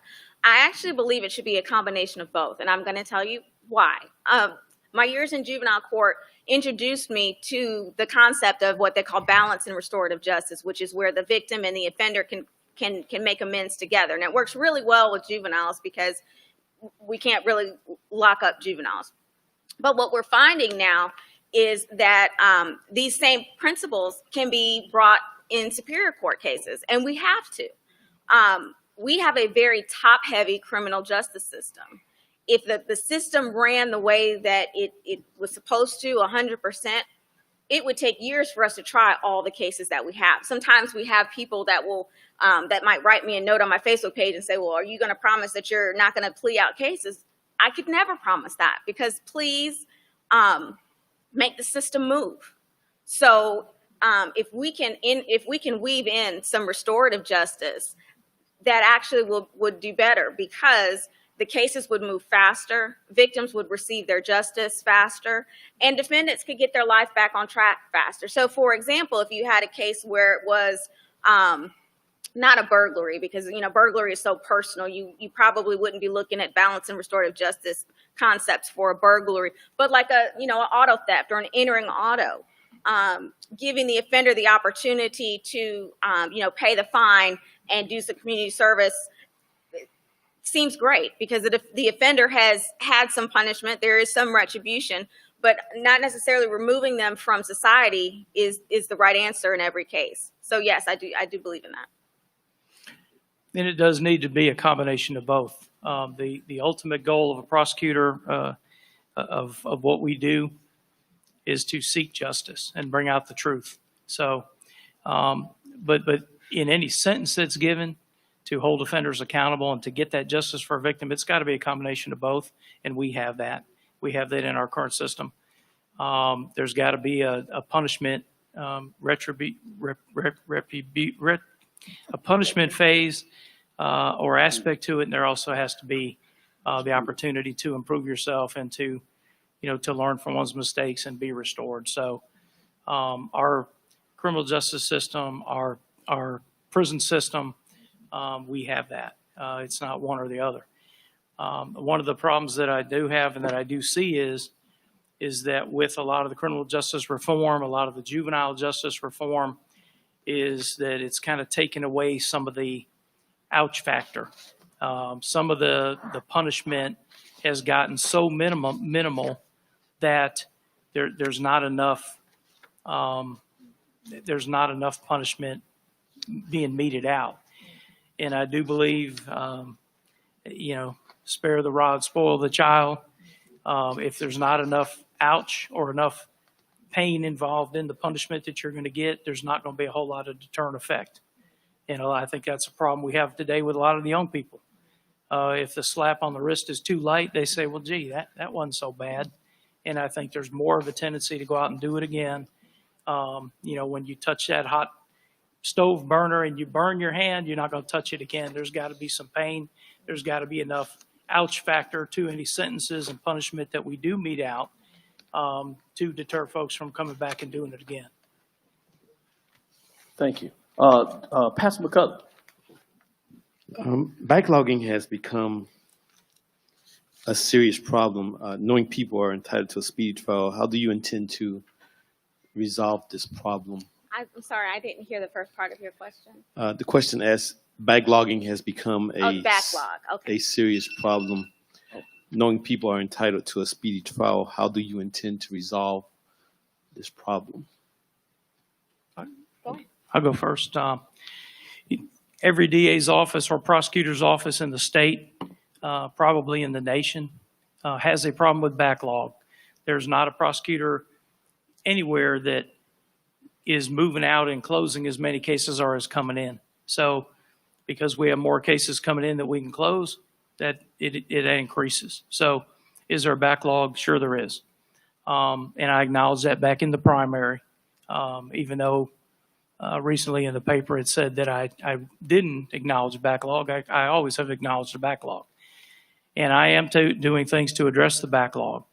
One of the key things that I'm doing right now is our backlog has grown significantly, and we are in a big hole because of the COVID pandemic.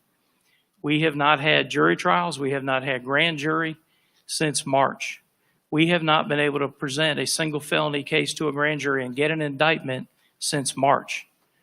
And now we are scheduled to start that back up. We've gotten clearance from Justice Melton at the Supreme Court, and we're gearing up to do that the 26th and 27th of this month.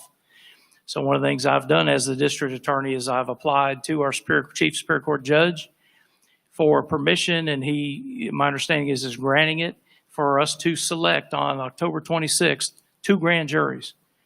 I've been here 19 years. I've never heard of that. I am not aware of any other circuit in the state, and there's 49 circuits that's doing that. There may be some. I haven't heard of it. We are going to pick 2 grand juries. We're going to run 2 grand juries at the same time instead of grand jury meeting every other Tuesday, which is the way it's always been. And we have 2 basically grand jury days a month. We're going to have a grand jury number 1 meet on a Tuesday. The next Tuesday, which would normally be an off week, we're going to have grand jury 2 meet.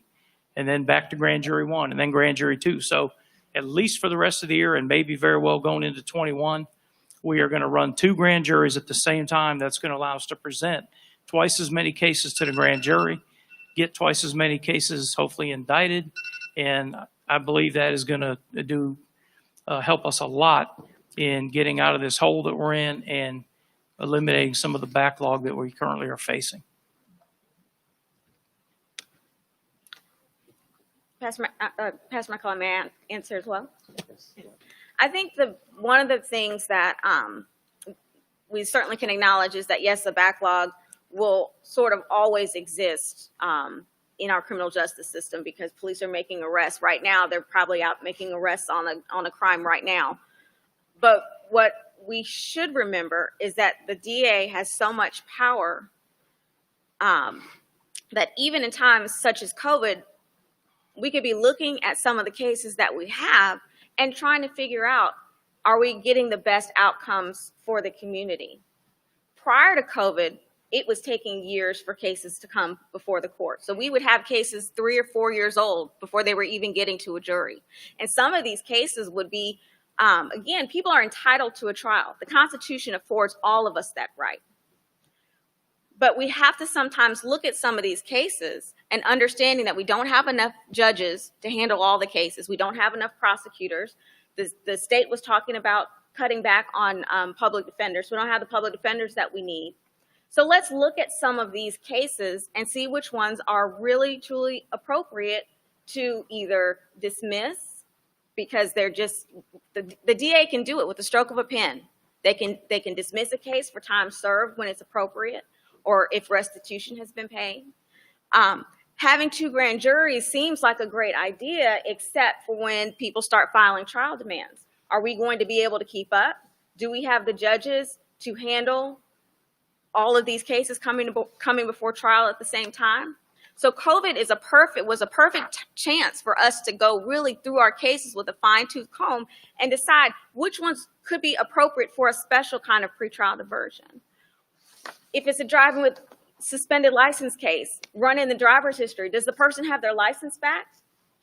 If they've got their license back, then let's move on. Let's handle these child molestations that are languishing and the rapes and the burglaries that are languishing, and come up with some other means to prosecute some of these still serious, because it's crime and we don't want to have crime in Houston County, but cases that we could handle in different ways. Thank you. We have about 5 questions left, and we have about 27 minutes that we can ask these 5 questions. So I hope we can get them in. If we can, that'll be great. So let's get started. Pastor Kirby, we're going to talk about police conduct. So would you give us your question at this time? Sure. As an introduction, prosecutors struggle with demanding and time-consuming tasks for identifying, tracking, storing, and disclosing officer misconduct and discipline issues, as well as collecting and reporting disclosure obligations related to the Brady Giglio standards. And I'm sure that you're aware of that better than I. But in today's environment, where police misconduct is being exposed via cell phone, videos, other public citizen means, the question, does the DA's office keep and maintain a Brady list of police officers who have a documented history of excessive force, unlawful actions, racial bias, crime report distortions, crime misrepresentation, or unlawful conduct? If not, then why? There's not a formal list that is maintained, but we do comply with all of the Brady and Giglio requirements as far as officers go. Our community is not so large with law enforcement that when law enforcement officers here do get terminated, they do get charged criminally. They are involved in misconduct that would be reportable to the defense and that would disqualify them or would be used to impeach. We know that. In fact, we usually, not usually, but we are made aware of that by law enforcement, and we do, in a lot of the instances, we're involved. especially if it involves any type of criminal conduct or review of what their actions were. So we do maintain that. The post council in Georgia also sends us letters about officers who have been revoked, suspended in their police certifications, and we do maintain those letters. One of our investigators maintains those letters on file, so we do maintain that. But as far as having a specific list, your list of actions here it covers a lot of stuff. So we do maintain lists of police bad officers, and we do report that to defense attorneys. A lot of times what we do is when the police officer, if they've been in trouble, if they've been criminally charged, if they've been terminated for some type of conduct, most of the time those cases do not go forward with prosecutions, and the officer does not become a witness in the case because that case is generally disposed of, either by dismissal or a null pros or something along those lines. If the case does go forward and there's been an officer involved who has gotten in trouble or has been terminated, then we certainly do turn that over to the defense and let them know that. And I would just say that some of that is, I think, outside of the realm of what the district attorney would do. We do have ethical duties as attorneys, and we actually have special ethical duties as prosecutors that we swear to. So if we knew of a witness or even a police officer that had made an untruthful statement, we would have a duty to turn that over. We would have a duty, certainly, if there was, you say Brady, and I don't know that a lot of people know what Brady is, but that it covers, generally speaking, it covers making sure that if there is evidence that exculpates a defendant, it makes them not make them appear, that would prove them not guilty of what they're charged. We have an ethical duty to turn it over and make sure that if it exists, that they know about it. Same with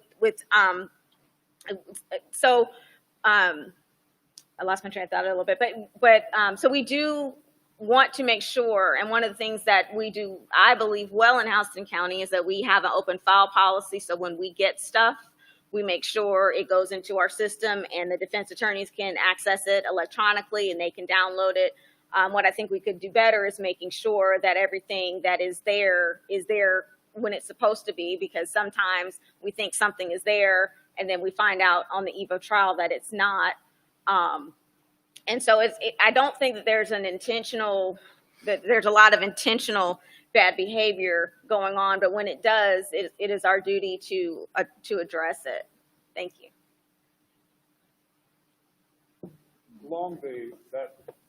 Along that same line, last part, can you guarantee as much as lies within you as a human being that as a DA, that in the case of a high profile or controversial case involving a questionable police incident, that you will take the lead in public facing or in being publicly transparent, including or being inclusive of all of the incidental facts, evidence collection, assuring the public that a fair and equitable investigation will take place? I can absolutely assure this community that, because I have done exactly that. Early in my tenure as district attorney, there were a couple of incidences that came up where I actually applied to our Superior Court judges and convened a special grand jury for the purpose of looking at an incident for police misconduct. One was a Georgia State Patrol trooper who, after a chase and a subject ran, and he was black and he was unarmed, the trooper shot him. And I convened a special grand jury on that, and I presented that to them to determine whether or not that action was appropriate. There was another one involving the Warner Robins Police Department where I felt like the conduct may not have been appropriate on somebody who was handcuffed at the time.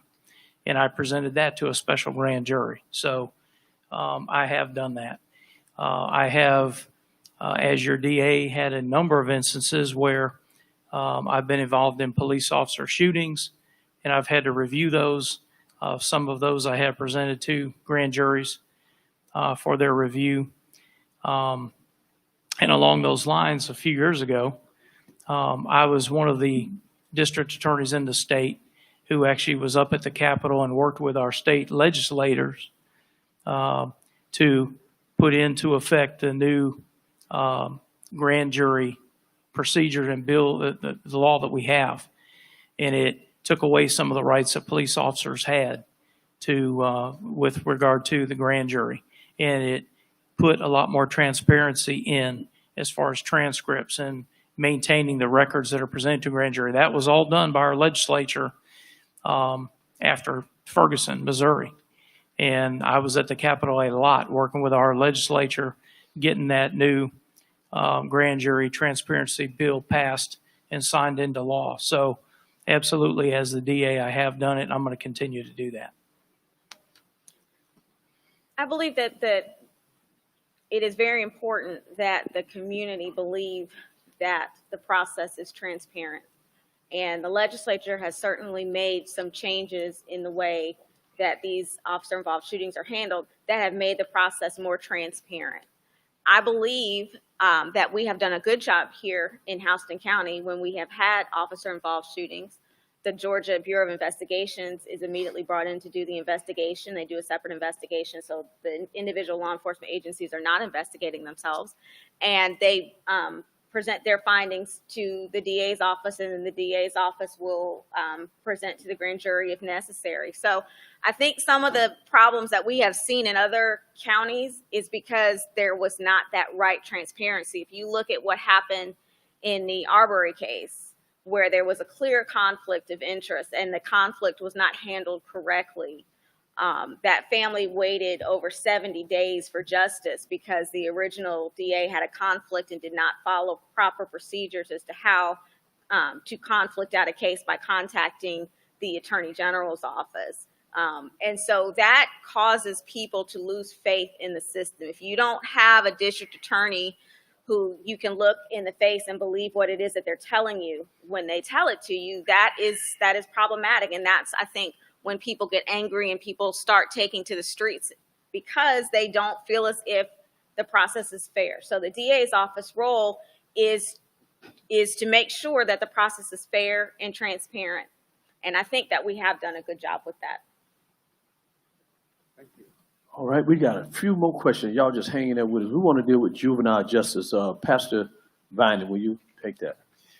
The first part of this question, I think you all have addressed in regards to retributive and restorative measures a little earlier, but I want to take it to a second part of the question. As we see, one of the effects of the COVID pandemic has also been an economic issue that has caused people to lose jobs. And whenever you have a downturn in the economy, a downturn, loss of jobs, there's also increases in crimes against property, violent crimes, and things like that. But then when it comes to our juveniles, then it also creates opportunities for those who are targeting them to become more involved in gang and gang-related activity. What ideals do you have to decrease violence and gang activity among our youth? Well, one thing that we need to do is get back to having our gang task force. Houston County had a very strong task force that was spearheaded by, I believe it was Union Grove Missionary Baptist Church, along with some other pastors after there was a shooting right in front of the church. And then DA Kelly Burke and they assembled a task force that would meet quarterly to discuss not just with law enforcement, but with members of the community so that it was a joint effort to reduce gang violence in our county. We don't have that anymore, and we should. It was great for law enforcement because the different agencies could get together and they could share information, but it was also great for the community because we were able to put on programs where we would go out and teach the parents what signs they needed to be looking for if their child may or may not be involved with a gang. We are having shootings We have had a lot of shootings in Houston County recently. I was speaking to a Warner Robins police officer the other week about the number of shootings that just have been going up. We just don't hear about them because the media doesn't always know about them.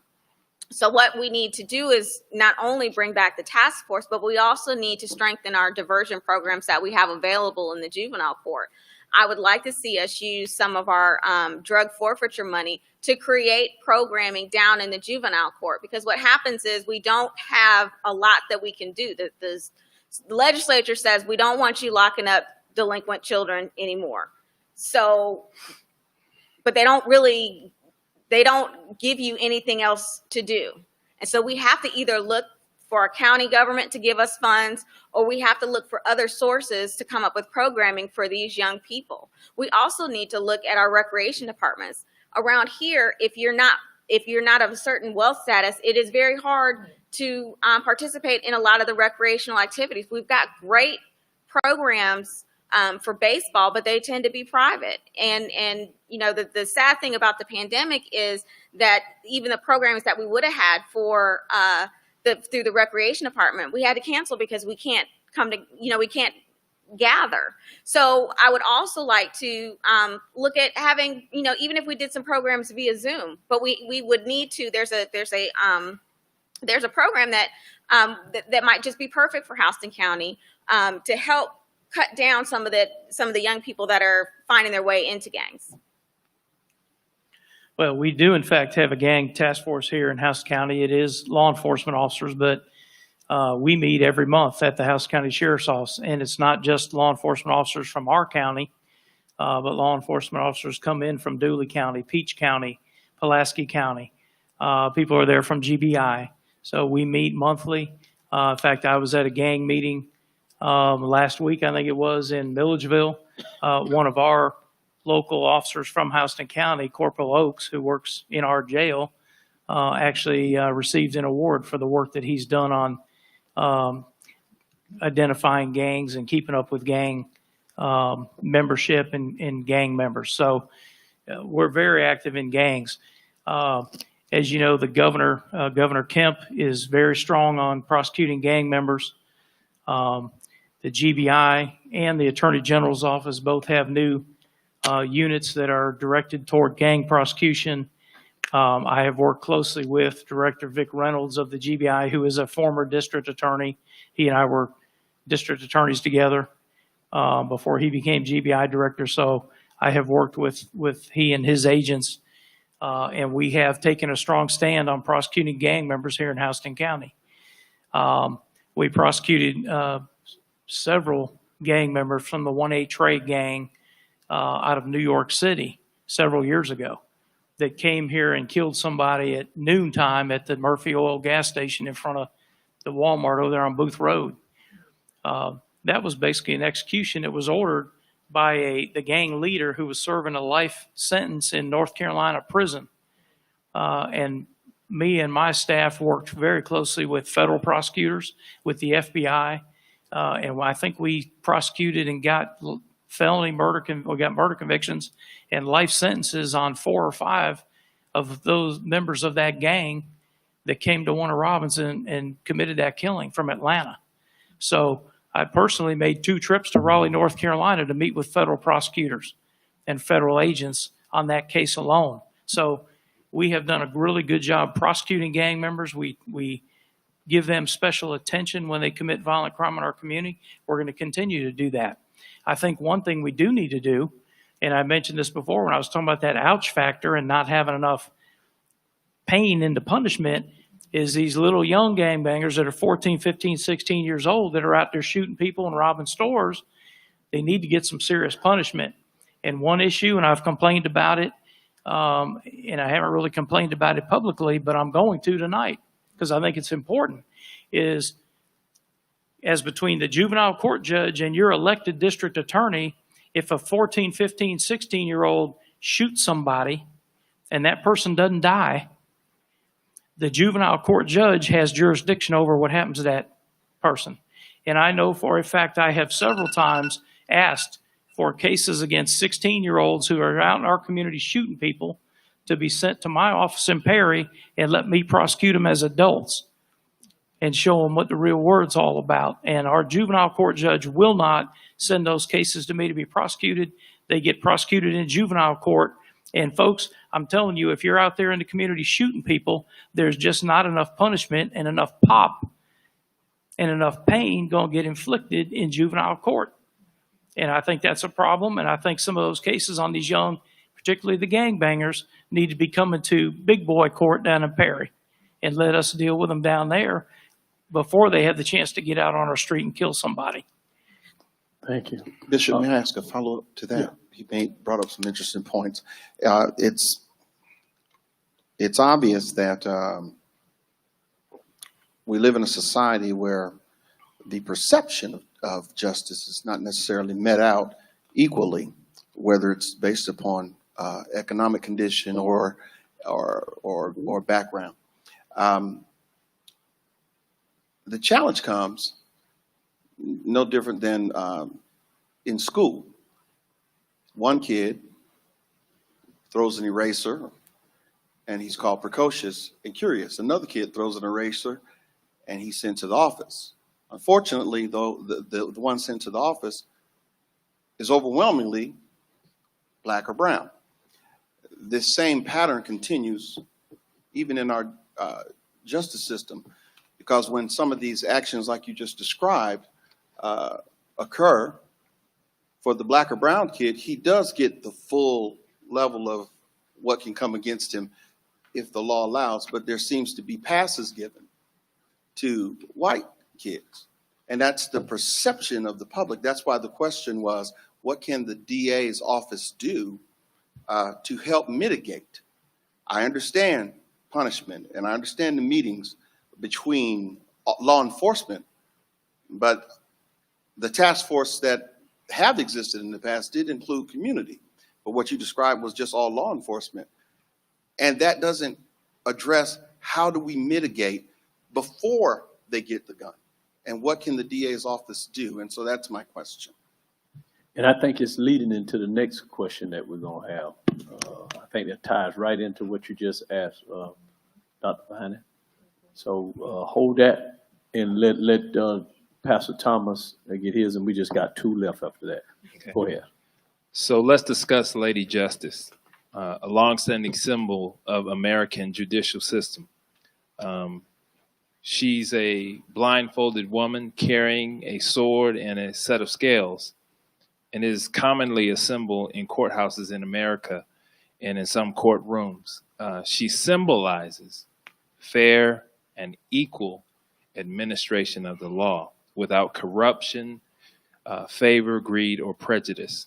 Unfortunately, despite the ambitious wish of her creator, she is not blind, and her scales are weighted by economic inequality. Let's be honest. Fair and equal administration of the law is a dream more than a reality, and the numbers consistently bear this truth out. How does this DA office address privileged justice versus economically disadvantaged justice?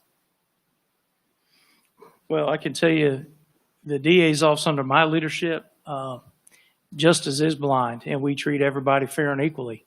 One of the things I campaigned on in 2010 for this job was, I don't care if you're young or old. I don't care if you're white or black. I don't care if you're rich or poor. I don't care who your daddy is or who your granddaddy is. If you commit the crime, you're going to pay the price. And since I've been the DA, I know there are people that have been prosecuted who are the children of high up law enforcement folks in this county that in prior administrations were getting in trouble and never got sent off, if you will. And I know under my leadership, we have sent some folks to prison. I don't care how prominent your family is, how much money you got. I don't. And I have prosecuted a lot of folks of all races, of all genders, of all socioeconomic classes. That should not be a factor. It isn't a factor. And that's the way it needs to be.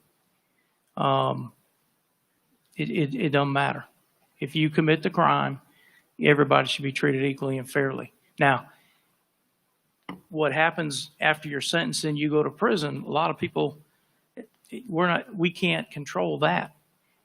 And sometimes there may be disparity there. When is somebody getting paroled? What prison are they getting sent to? I don't know. We don't control that. We don't have any say-so and influence over that. All we can do is prosecute up to the point where they get convicted. So when we go in and present an indictment, I don't look at the indictment and say, what color is this defendant? What race is he? Who is he? You can't do that. You got to be fair and treat everybody equally.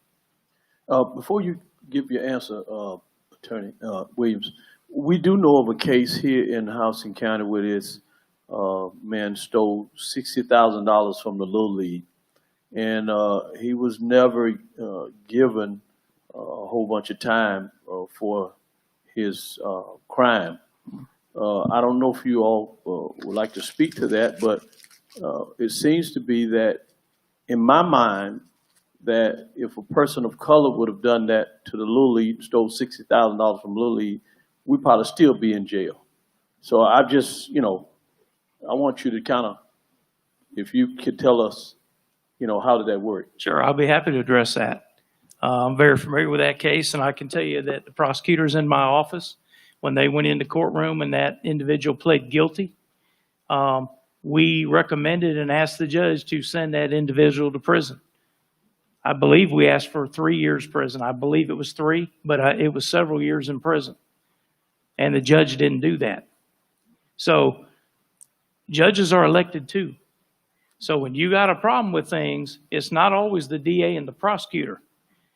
If we go in the courtroom and try a case and the person's convicted and the judge goes easy on them, that's on the judge. And I know for a fact in the case you're talking about, my prosecutors asked for serve time or prison time for that individual, and the judge didn't do it. I think they should have gone to prison.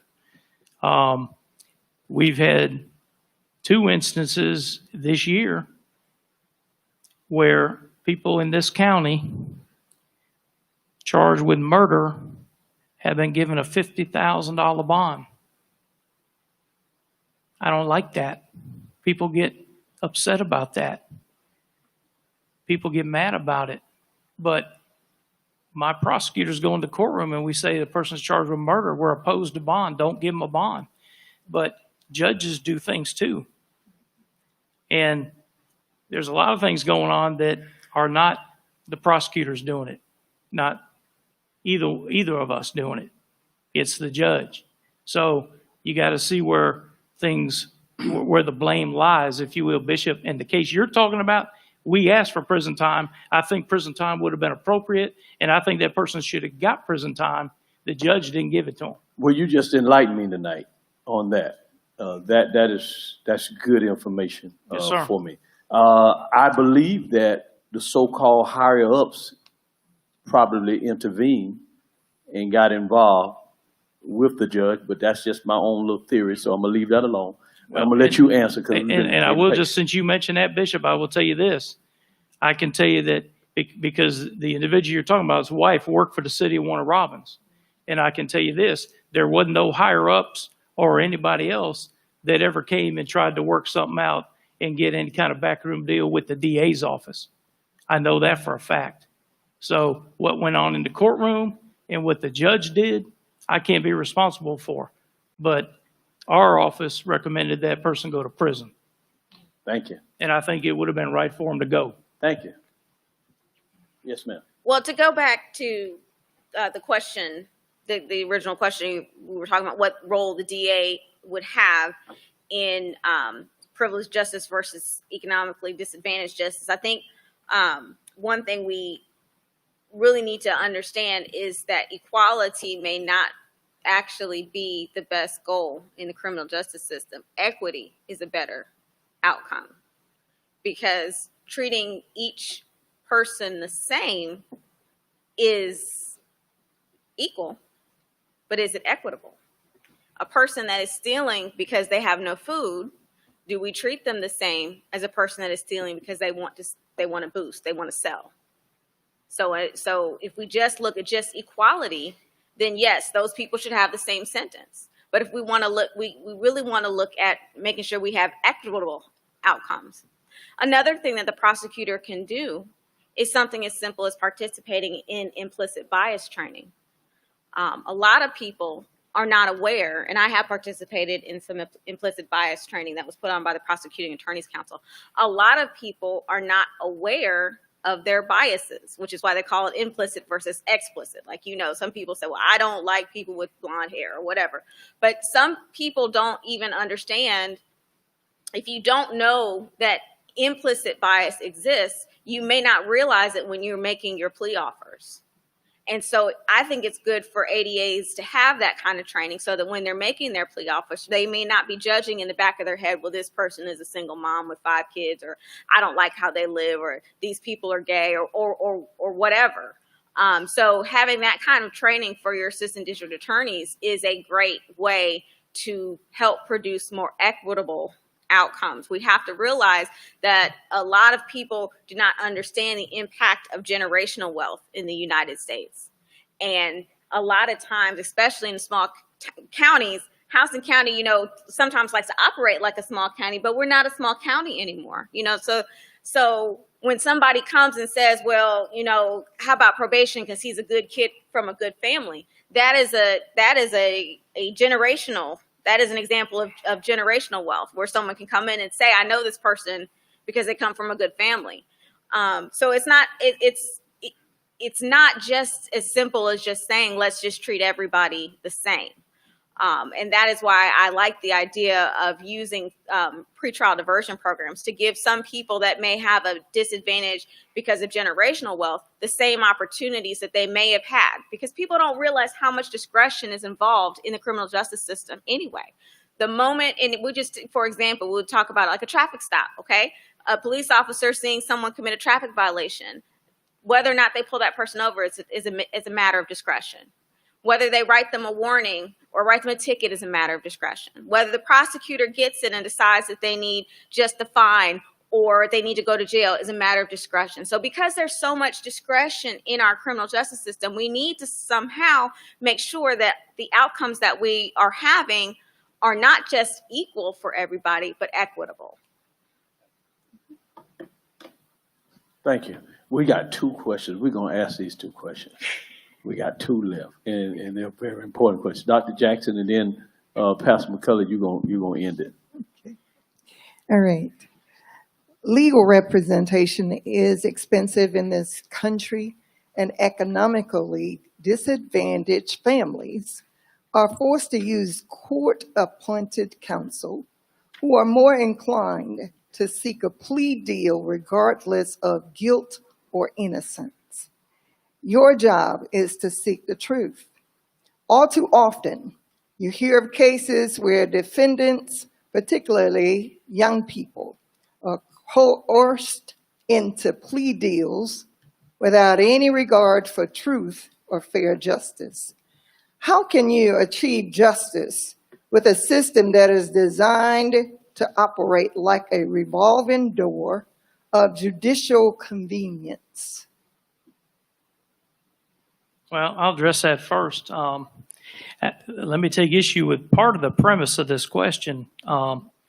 It says that court-appointed counsel are more inclined to do plea deals, and I don't think that's the case here in Houston County. We have a very good, competent public defender's office. Our public defender's office here in Houston County is probably more likely to go to trial than a private attorney. So folks that might be economically disadvantaged to the point where they're getting a court-appointed attorney are not getting a second-class attorney in Houston County, I can tell you. They're getting very good representation, and I'm just not seeing it, particularly in light of some of the criminal justice reforms that have gone on over the last 5-6 years back to Governor Deal's term as governor, where penalties for a lot of the crimes, particularly the theft and drug crimes, were reduced significantly. People aren't being coerced I don't believe people are being coerced into taking plea deals. So I don't think that that's a big problem. What is a problem, though, is a criminal justice system that is a revolving door. The vast majority of the people we see are repeat offenders. They keep coming back. They keep coming back. They keep coming back. And I don't really know what the solution to that is. There's a couple schools of thought. One is make the punishment so severe, no parole, do whatever, and really make it discourage them from coming back. And the other way is to try to rehabilitate, do things to give them job skills and so forth, and, you know, allow them to come out and get a job when they get out of prison and not come back that way. But there is clearly in a very big revolving door in the criminal justice system, and it's something that needs to be addressed probably in a number of different ways to keep these folks from coming back over and over and over again. It is extremely expensive, and it's a huge drain on our state. Thank you, Dr. Jackson. I'm going to agree with Mr. Hartwick. We have phenomenal public defenders here, so much so that most of the public defenders in the county are under a state system. Our system was so great, Houston County did not have to go into the state system in order to keep their public defenders. But there are things that prosecutors can do to avoid what some may feel is coercion into a plea. Because like I mentioned about the discretion, we don't, if someone is a multiple convicted felon, we don't have to seek recidivist sentencing, and we should not seek it just for the purpose of trying to force a plea. And I'm not saying that that has happened here, but I'm saying I'm familiar that it does happen. We also need to make sure that we move our cases in a timely fashion, because you know, not everybody that is arrested is going to be appropriate for a bond. And if they're sitting waiting for, you know, waiting in jail pre-trial, statistically they are more likely to plead guilty. But we want to make sure that the cases that we have are good cases, and so we need, as prosecutors, we need to keep reviewing our cases and making sure that witnesses are there or the evidence is there, so that we are not keeping people locked up and we eventually become unable to try the case because it is so old. All right. Our last question, can we get about a minute and a half from each one of you all? You're going to take us on in, Pastor McCullough. You're really going to do this? Let me start. So let me do this last leg. We cannot run society for the privileged and allow a significant proportion of the population to be marginalized. It impacts the quality of life for all of us if we have throwaway people. A justice system which tolerates injustice is doomed to collapse. What does it mean to a community, for example, to know that 3 out of 10 African-American boys growing up will spend time in prison? What does it do to the fabric of the family and the community to have such a substantial proportion of its young men enmeshed in the criminal justice system? What images and values are communicated to young people who see the prisoner as the most prominent, pervasive role model in the community? Now, before you answer that question, let's learn a few facts from the Sentencing Project in Washington, D.C. Number one, it says the widely discussed phenomenon of driving while black illustrates the potential abuse of discretion by law enforcement. A 2-year study of 13,566 officer-initiated traffic stops in a Midwestern city revealed that minority drivers were stopped at a higher rate than whites and were also searched for contraband at a higher rate than white counterparts. Yet officers were no more likely to find contraband on minority motorists than white motorists. 38%, number two, 38% of prison and jail inmates are African American, yet they only make up 13% of the overall population. Number three, Latinos constitute 19% of the prison and jail population, yet are only 15% share of the population.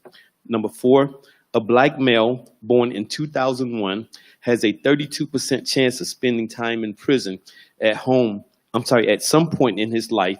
A Hispanic male has a 17% chance, and a white male has a 6% chance.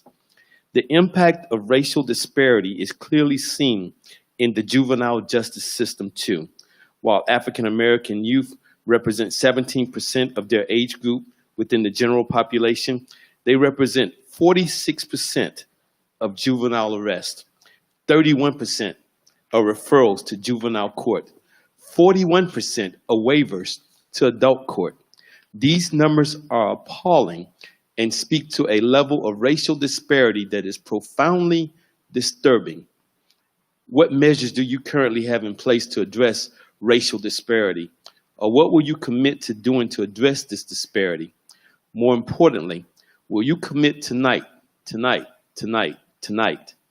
to putting out an annual public progress report showing the racial disparity numbers for Houston County with an explanation of what programs you have put into place to bring these numbers to a more, your word, equitable level?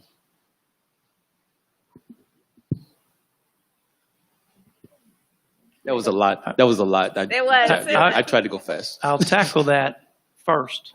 Let me say that is a lot. There's all kinds of facts and different angles to that. And I can tell you this though, like we had the discussion before, when a new case comes in the office, I look at the case, I look at what the charges are, I look at briefly what the facts are, and I look at what the person's record is. Those are the three things I look at. When I was an ADA, a line prosecutor, actually prosecuting people day in, day out, that was what I did. What are they charged with? What are the facts? How egregious are those facts? And what is their record like? I didn't look at whether they're white, black, Hispanic, because I didn't care. What I cared about was the record and what they've done. And I'll just tell you, to throw those figures and those facts and statistics at either one of us and expect us to give you an answer in 2 minutes of how we're going to fix that, can't do it.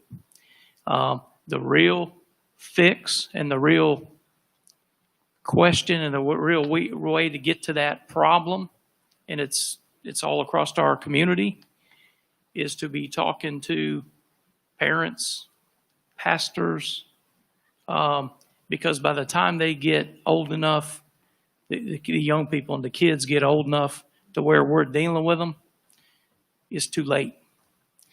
There is a complete lack of respect across this country for authority.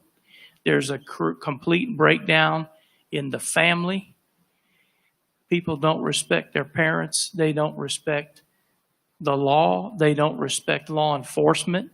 I have got up and spoken since I became DA of this county, and what I tell people all the time is this: these young folks that are out there committing crime are not afraid of the police.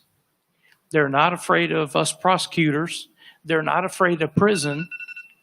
They're just not afraid of us. They don't have any respect. We're not going to be able to fix the problem because it's not a police problem. It's not a prosecution problem. It's not a prison problem. It's a sin problem.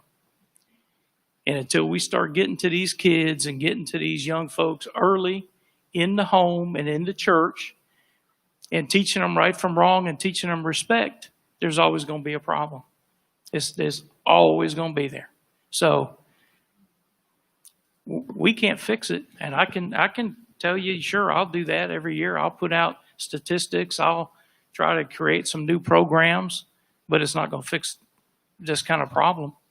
Can I come back, Bishop? I just want to dialogue with you for that in a second, because earlier Representative Bauer mentioned, he said some things that you don't really need facts or someone to tell you. There's just some things that are just obvious as a human being that you can see.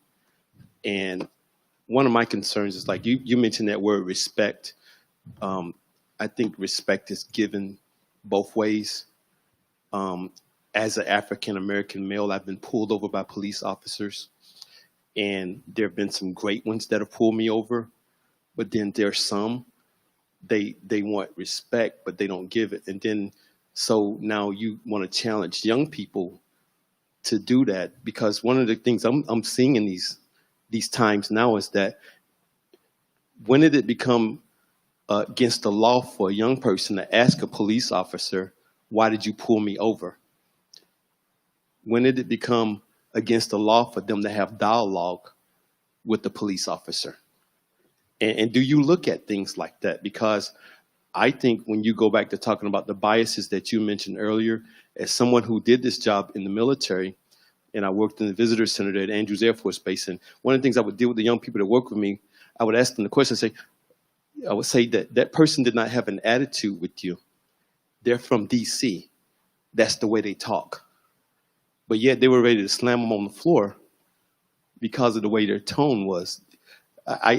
I hear you saying respect, but are we pushing that to your police officers to do the same thing for the people that they encounter, the young men and women on the streets? I agree with you 100%. I used to be a police officer, and that's one thing that we knew and that we did is you respect people. You respect people, and then you get respect back.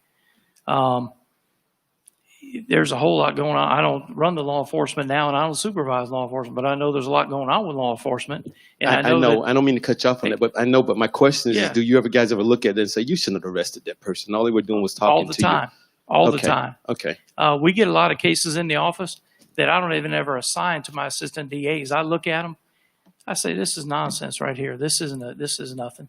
This is somebody who's either drunk and running their mouth. This is something that doesn't need to be in my office as a felony. In fact, a lot of law enforcement agencies, and I know Perry PD in particular, and to some extent Warner Robins, I dismiss a lot of felony terroristic threats cases because somebody out on the street has had a few drinks and they get running their mouth with an officer and they tell the officer, I'm gonna whoop your whatever. Well, the officer says, well, that's a terroristic threat. That's a felony charge. And they'll handcuff them. They take them to jail and charge them with a felony.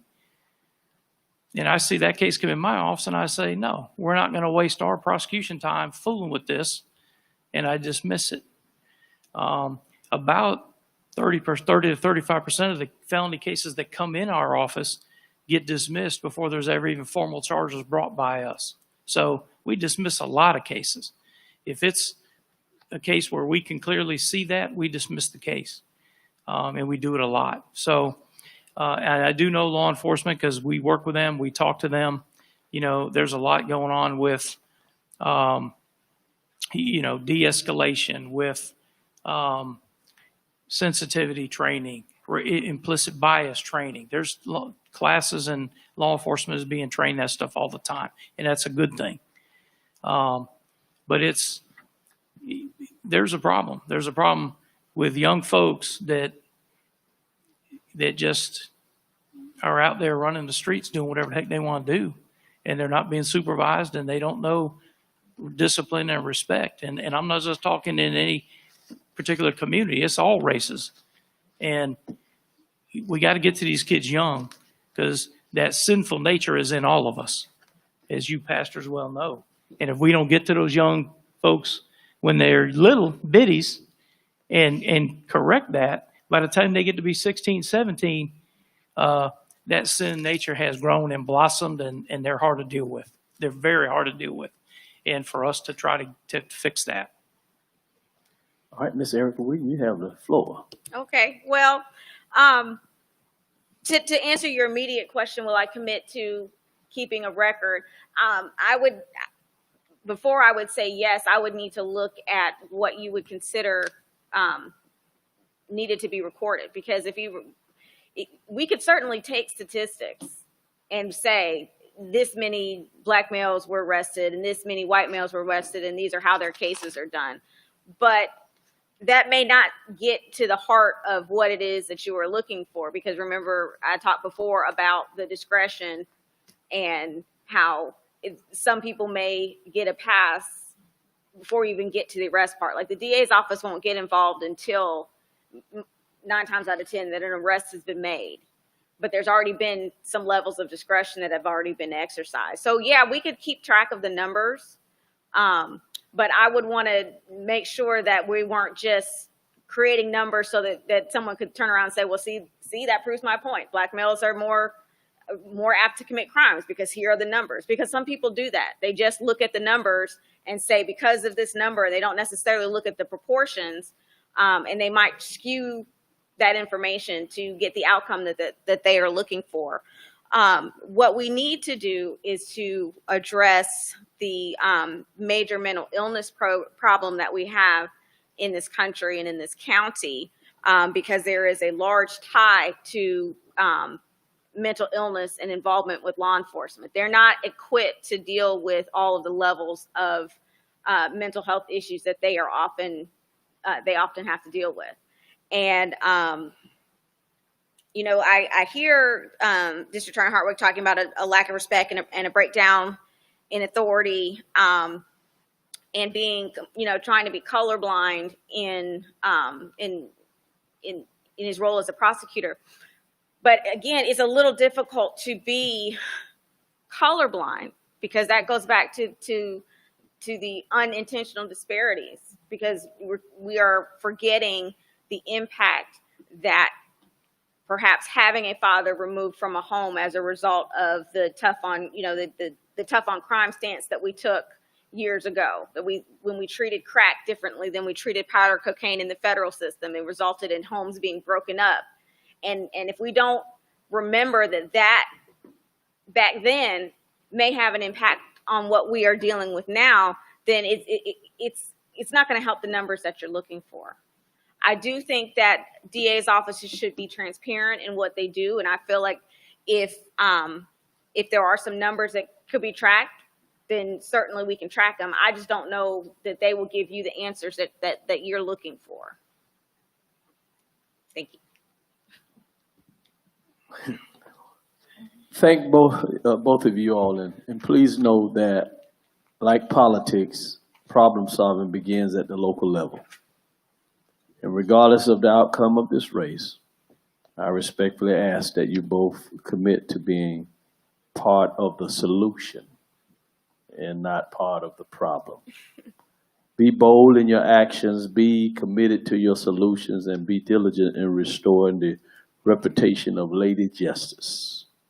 We all, and particularly our youth, need to believe that our systems are fair and our democratic ideals are a just and worthy cause.